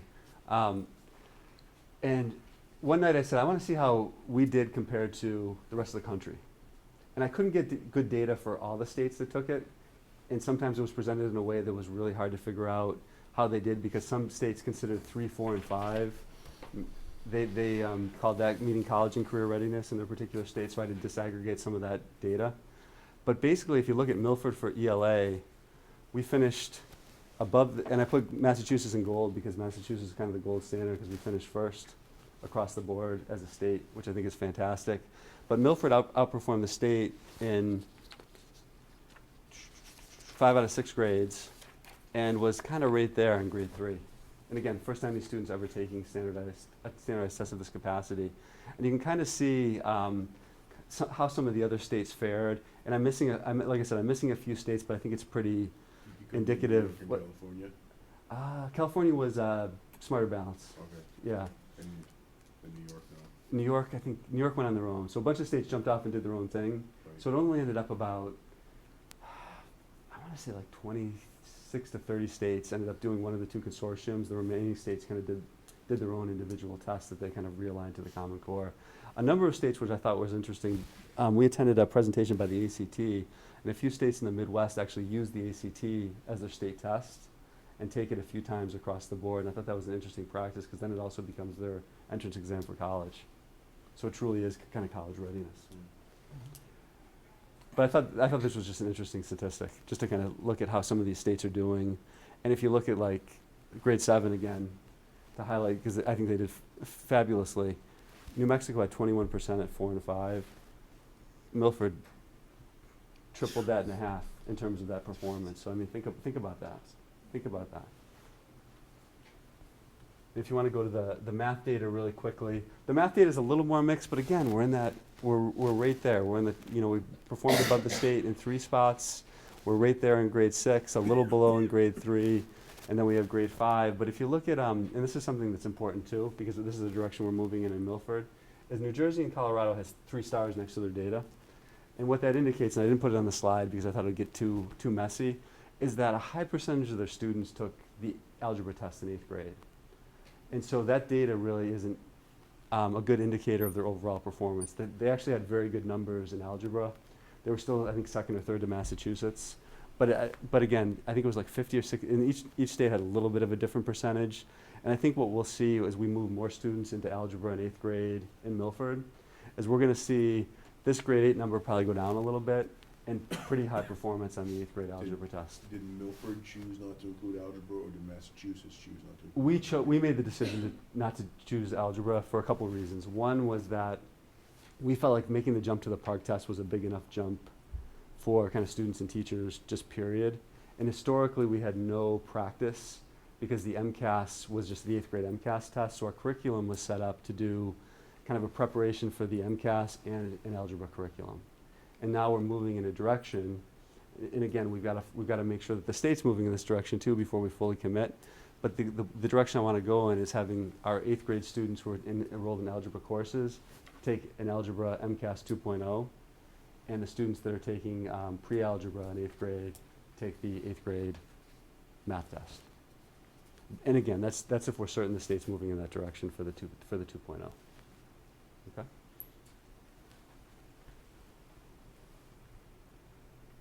Again, growth overall very robust across the board. Achievement was strong. We exceeded state performance in 8 out of 12 grade levels. And based on a couple of your questions, we're still waiting for a lot of data to be released. And it's not just Milford, it's everybody in the state. And I think everybody in the Park Consortium to see if we can disaggregate performance by subgroup, look at standards, look at question types, to see if we can figure out, how to improve our performance. We already know what the Park tests are, so I think we're implementing those types of activities in classrooms where teachers in both social studies and ELA classes, for example, at the middle school, are taking multiple sources and asking students to synthesize information. The math tasks that students are asked to do are becoming more complex. We've actually asked some of our math specialists to do presentations on how to help your child with homework, because it's very different now than it was 5 years ago. And it's more challenging to understand what's the best way to support your child with their math homework, because we're more focused on the how and why than just the mechanics of the numbers. They need to have that number sense to be successful, but they also need to be able to really understand and manipulate numbers and make sure that what they're doing kind of makes sense based on the problem presented. I'd like to see what percentage of the other districts in the Commonwealth that took the Park exam also employ everyday math in their curriculum. That's a good question. You know what? There was a recent local survey that had probably like 40 or 50 districts, not everybody, Yeah. but I think it's a good sample, and I can correlate that with who took the Park. Don't spend a lot of time, waste Yeah, a lot of time on it. but if I can pull it up, grab that'd it, if be- I can grab something quickly to give you a I'd sense. love to see it. Yeah, I can definitely do that. Thanks, man. Yep. And again, just to go over the recommendation. This is the recommendation. It's in your packet. I kind of hit on the key points. I just want to make sure if I missed anything. No, I think I hit on all the key points. But it's just as we get more information, I'm going to share it with you. We're kind of one of the things we're looking at too, and let me go to the next slide, is, and we wrestled with this last year. We're going to continue to take Park for grades 3 through 8 because I think the test is moving in that direction. MCAS 2.0 is going to be probably more Park-like than MCAS-like, so I think we made a good call going in this direction.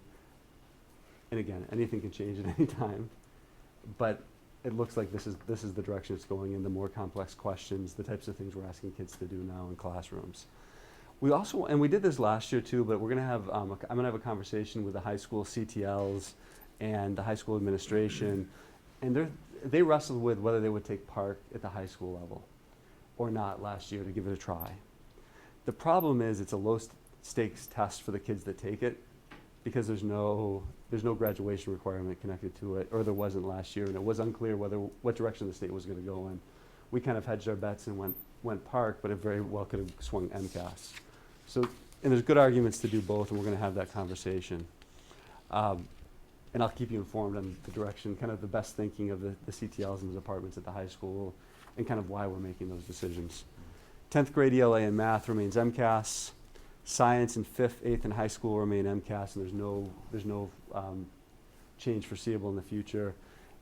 There's a possibility of that social studies test down the line, you know, who knows when or where that's gonna come up or what grade levels it's gonna hit.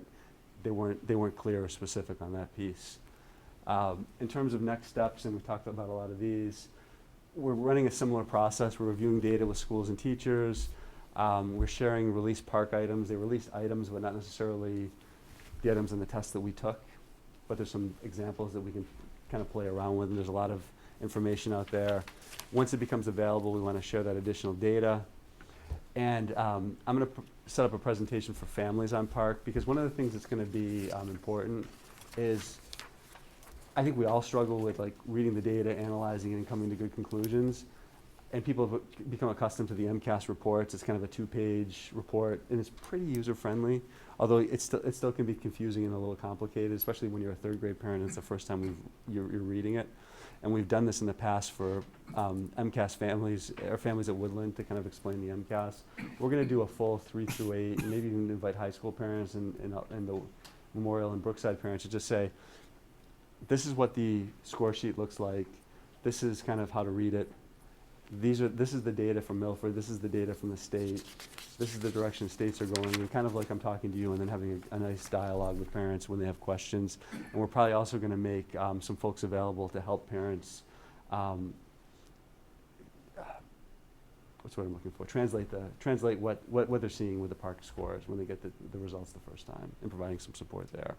And then again, discussing options for high school and what we're going to do, which is we're still, and there's good arguments on both sides. Should we do a couple park tests?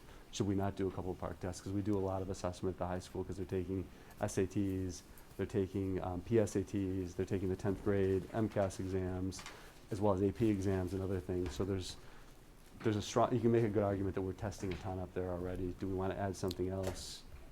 And we're going to look at, we're going to look at what the state says and how this ties into a few different things, and make the decision based on that. So that's it. Any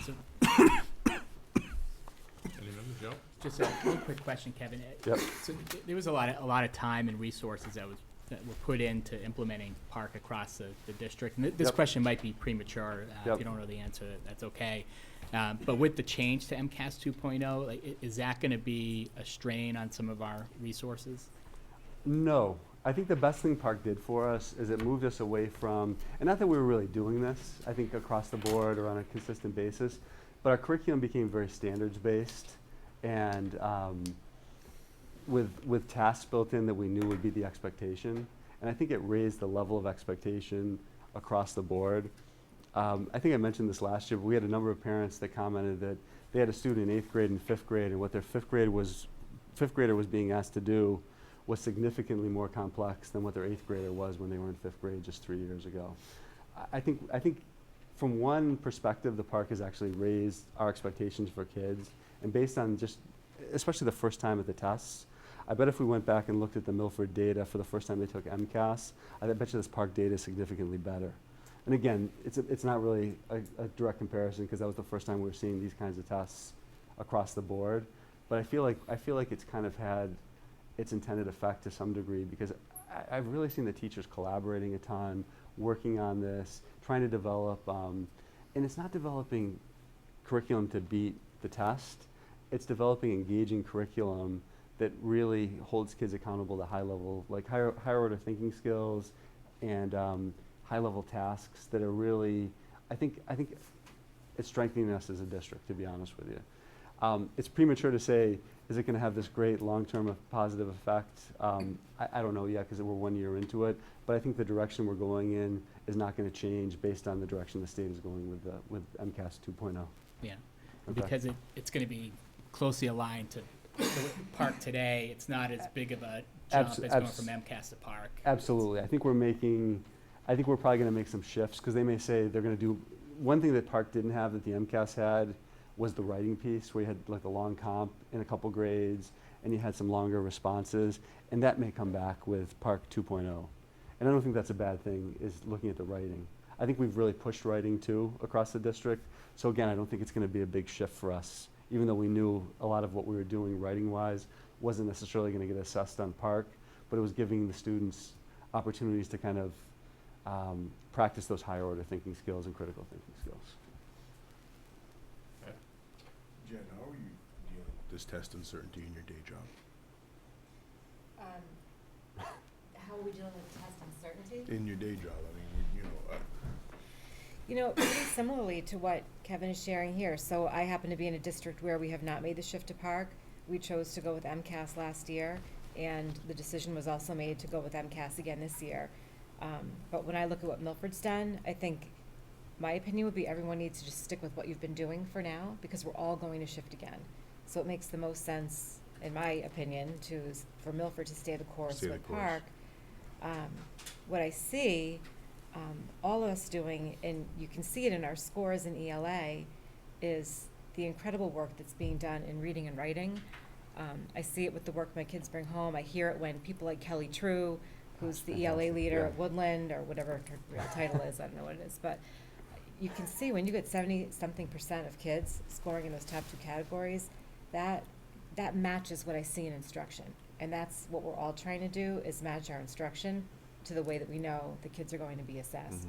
I think math is still an area, from what you see up there, And that I think it's going to take a about. lot of time, because I think we're fundamentally changing, and I think it started a few years ago, but how we teach and what we expect of students related to mathematics. And none of the teachers have been through that.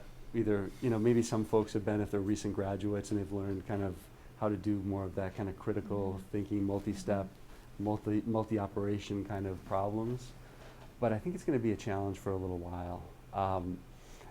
And there's going to be some growing pains with that. And the difference with ELA is like everything you're reading and writing, whether it's science, whether it's social studies, history, name the subject.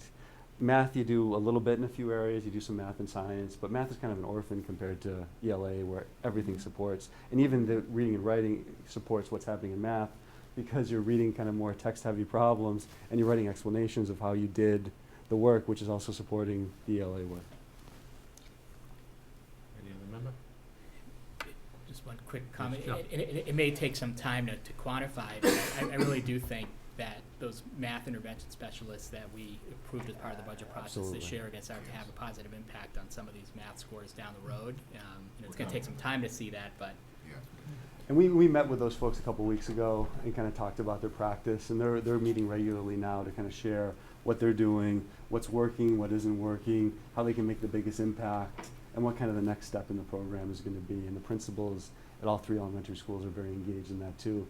And again, I think it's going to take some time, to your point, before we're really going to see, we're not going to see that investment necessarily pay off this year or next year, but I think it's going to make an impact when those kids get up into the higher level, more abstract kind of math that they're going to see in the middle school and high school. They're just going to have a better sense of numbers and a better opportunity to engage in that kind of work. Kevin, one of the things that I've certainly seen, and I think the elementary schools do a good job of this, but so many of them are obviously self-contained classrooms with kind of one teacher perspective. So it's not as quite of a team approach. I think the middle schools have really got an amazing synergy that's working right there, right now. I would love to see if there's a way that we can start to integrate that further. A combination of I have family members that have worked in the buildings for decades, as well as I've got students that I've got children that have both been through that building and one currently there. There's so much communication and such a sense of teamwork between those teachers that work within those clusters, to the standpoint of within one of our clusters right now, the language arts teacher said, I really want to teach these kids to make sure just basic grammar rules. And really implementing that across everything from, you've got to at least at the minimum to start off with, you got to capitalize the first letter of every sentence, and you have to use some level of punctuation at the end. We'll work on what the accuracy is, but we got to start through that. And the other and this language arts teacher was actually able to get, not only are they doing it in language arts, which you would expect, they do it in the science room. So if you're writing a lab report, you've got to make sure you're doing it, and they've instituted it, and it's actually gone across their entire group, and everybody's bought into that, and it's continuing to just push these kids further, getting them to really work very closely together. I love the way they've done it at the middle schools. I'd love to see if there's a way that we can institute that sort of same team dynamic And I realize that there's challenges, especially, I think that gets lost a little bit when they get to the high school. And I realize the challenging dynamics of you've got kids that are all over the place, and it's tough to kind of keep those teams. Mhm. But if there's a way to start to integrate some more of that, I think they really have done a phenomenal job. With the Yeah, middle and schools. actually Woodland has had teams for a few years now. And we're actually looking at models where we may have teachers more focused at the elementary level even, where somebody might teach like math and science, another teacher might teach English and social studies, for example. And we're looking at models, and we're doing some piloting there. We've got teams that are not quite as, haven't been around quite as long as the Woodland teams at the elementary level. But again, the challenge for an elementary teacher is you're kind of all things to all people. And we want to try to provide some additional support, whether that's through team, common planning, whether it's through, splitting responsibility. And I wouldn't necessarily do that maybe at the K1, 2 level where there's a lot of socialization going on, but I think there's some opportunity at Woodland to maybe instill some of those models where you're actually kind of maybe transitioning towards that kind of, you're switching every class kind of approach. Maybe having 2 teacher teams or, and maybe not even across the board, but maybe in some cases. And we're doing a lot of sharing with some of the, Ms. Lancaster didn't get into that today, but teachers are kind of sharing ELL students for a variety of purposes to improve instruction, between 2 teachers. And those are working really well so far. And we're getting good results and good feedback. Any other member? Kevin, if I may, when you were going through your statistics there, to Bob and I said, what do you attribute this to? And he said a lot of hard work.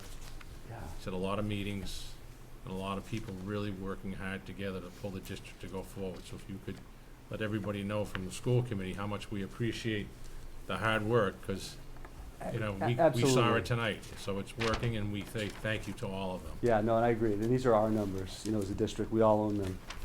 And I Yeah. think they're very good. Yeah, so For the please park. do let them know Yeah, thank I you. absolutely will. Both of you, great And- job. And we Thank have you.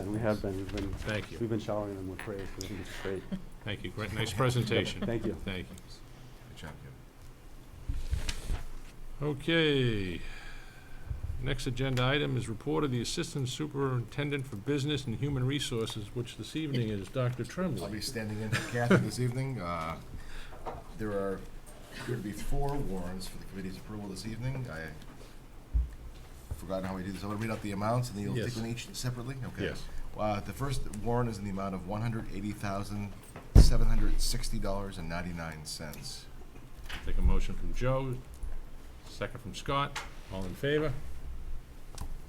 Second warrant for your approval is in the amount of $24,719.12. Motion from Joe, second from John. All in favor? The third warrant this evening is in the amount of $138,960.66. Motion from Jen, second from Pat. All in favor? And finally, the fourth warrant is in the amount of $34,302.54. Motion from Scott, second from Joe. All in favor? And I have no gifts to present this evening. Kathy always brings gifts, Bob. I know. I think she holds them on nights that she won't be here, so she gets to bring more the next time. In your packet, of course, is the budget update and personnel update. The personnel date doesn't require any Right. vote of the committee, but it's there for your reference, and Kathy will provide a fiscal 16 budget update at the next meeting. She said a family Nice job. event Next tonight. agenda, subcommittee updates, policy. I think we've covered that. That horse to death Yeah. tonight. I want to talk about DCB-A-Z. Wellness, we have not had a meeting. Middle school East reuse. Our next meeting is actually scheduled for December. We did have an opportunity to meet with the new group, the company that we've contracted, the Cecil Group, the consultants that are going to be coming in, really going to be doing a comprehensive and quite frankly, extremely extensive and time-consuming process of going through that building. So we'll have very regular updates now that are going to be far more robust. So we'll Okay. probably, as we go forward here, we'll have much more information to share. Thank you, thank you. Woodland School Building Committee, Actually, Patrick? Oh, sorry. Sorry, just have one question for the middle, just so that the committee's aware, and you might want to bring this back to the Middle School East Reuse Committee. I know Sarah Humiston, the Family Network center that's down in Shining Star. That's They're correct. going to be looking for space next year because Shining Star needs to expand there. Yep. So one of the things that obviously they're very interested in is knowing whether or not there's going to be some space freed up at Middle School East. So I appreciate you bringing that up. I'll certainly bring that back. Actually, part of what this group will be doing is they actually assess the needs of the town as part of their assessment. That's actually one of the phases. They look at everything from good. commercial use to mixed commercial town use to. It's a very, very comprehensive. So they would part of that process is they actually go around to every town department and organization, inside schools, outside schools, again, everything in town hall, and say, okay, who needs what? And then that comes back to us as part of it. So Family Network is actually on that list of groups that they would go and talk to. So, but I'll make sure I forward it along just as a point of emphasis too. Thanks, Joe. Patrick, Woodland School? Mike, I'll be honest, I wasn't well enough to attend the meeting last night, so hopefully Bob can give a brief update. Sure, I'll give a brief update. The Woodland School Building Committee met last evening. The reports and the updates, as Patrick well knows, are getting very complicated and involved because the building process, is so involved. So I would encourage anyone interested in seeing that the process and the project evolution to go onto our website and actually see the minutes and see all that information that's posted there for all those details. But I'll give an update about yesterday's meeting. We spent some time talking about technology. We had a long technology presentation, and to give the committee just some background on where we are with that, we're looking at to have classrooms that have, right now they're spec'd out to have the Epson BrightLink short throw projectors that are interactive, FM systems throughout, so that students with learning with hearing impairments, or actually just students for general education, so they can be heard in the back of the class, can hear the teacher. The rooms are all equipped with that sort of level of sound technology. There's some discussion around the devices. As you know, we've moved to a Chromebook model, and whether or not the school committee would have to take on purchase of Chromebooks in subsequent budgets. We talked about the rollout of that, but also we wanted to see as the project moved along whether we could afford to get some of the actual technology as part of the devices as part of the building project, which is going to be, instead of us paying 100%, it's reimbursed by the MSBA, or it's partially paid by MSBA. So right now the budget is built to include about 325 Chromebooks is what's in that number. The concern that was expressed was to make sure that we're not compromising or value engineering elsewhere in the building with technology to allow for devices. So we've all agreed that that's not going to be the case.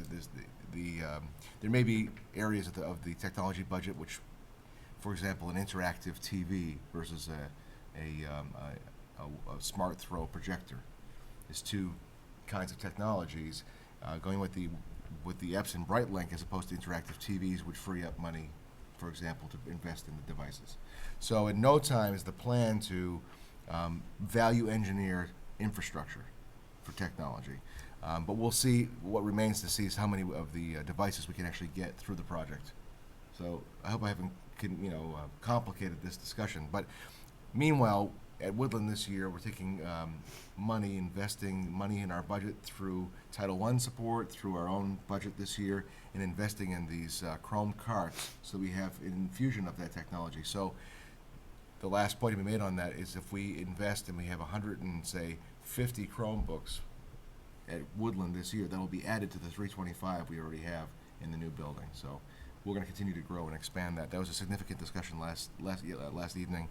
Also, the group was talking about the actual logistics of moving, the Woodland School, getting boxes to teachers and so forth.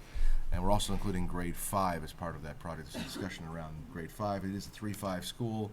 The discussion has been around a 3-4 building moving to a new Woodland School, but it's a new 3-5 building, so grade 5 will be factored into the move as well.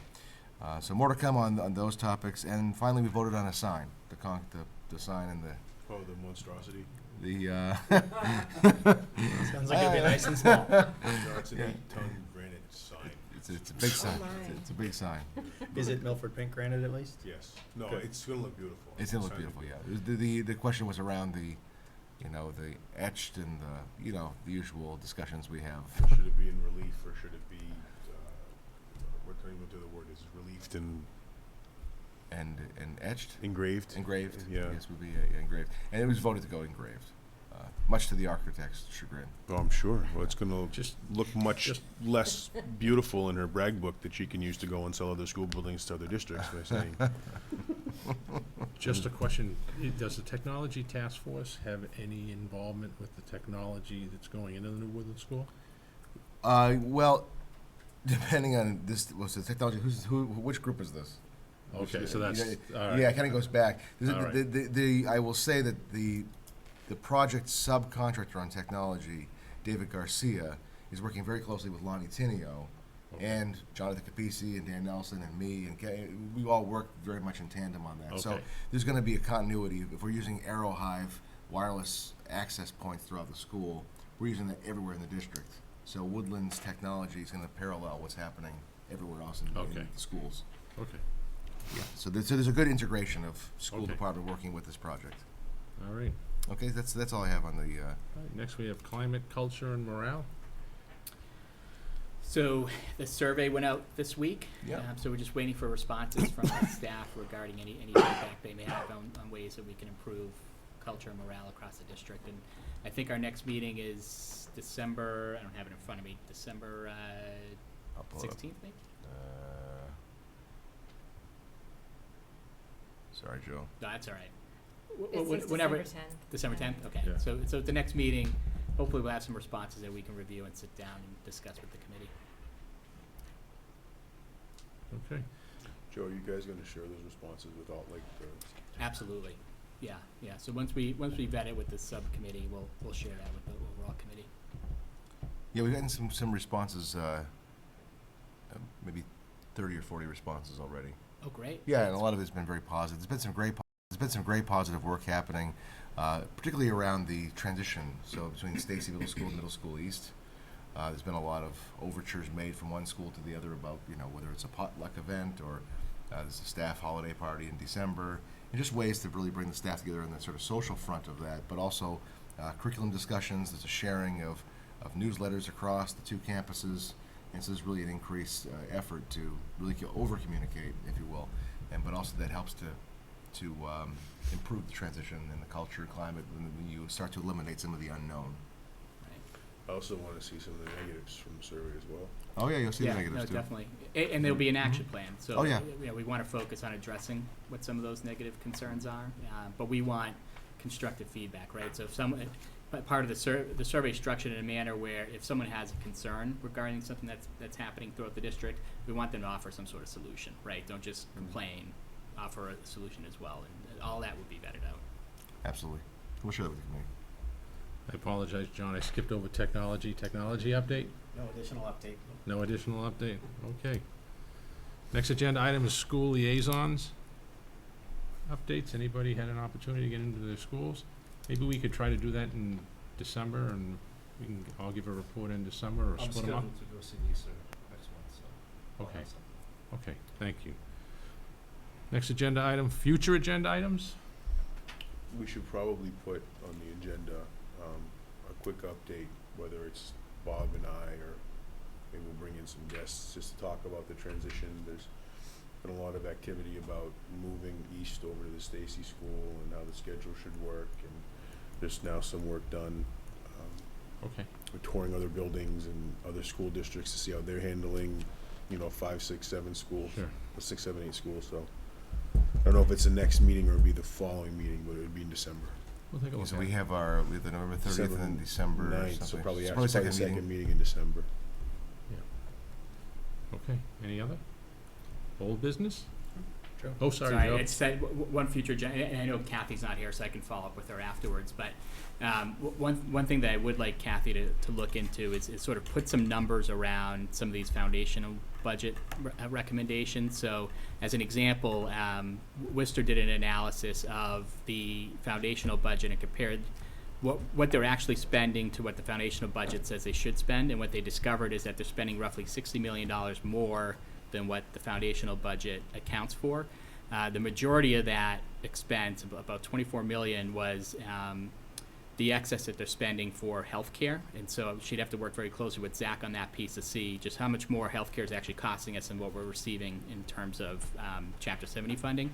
Another piece of that was SPED. That was the second largest impact. And then you had low-income students, and you had ELL students. And for Worcester, ELL was about 4.1 million that they were more or less shortchanged. So what I'd like to do is sort of put together some actual Milford numbers to each of those line items, so that will help us sort of tell that story when we're out there advocating for some additional funding. Just as a reminder, we don't pay for healthcare.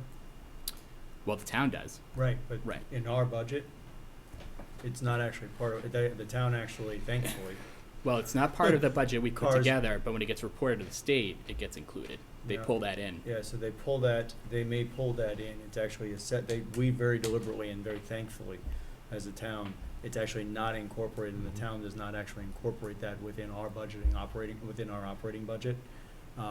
Simply for the virtue of, it's actually, we're in a better position to negotiate when we negotiate with everyone rather than sort of independently Right. as smaller groups, so, But it's still an that may be expense to something the your point, we may have community to work with Zach on Right.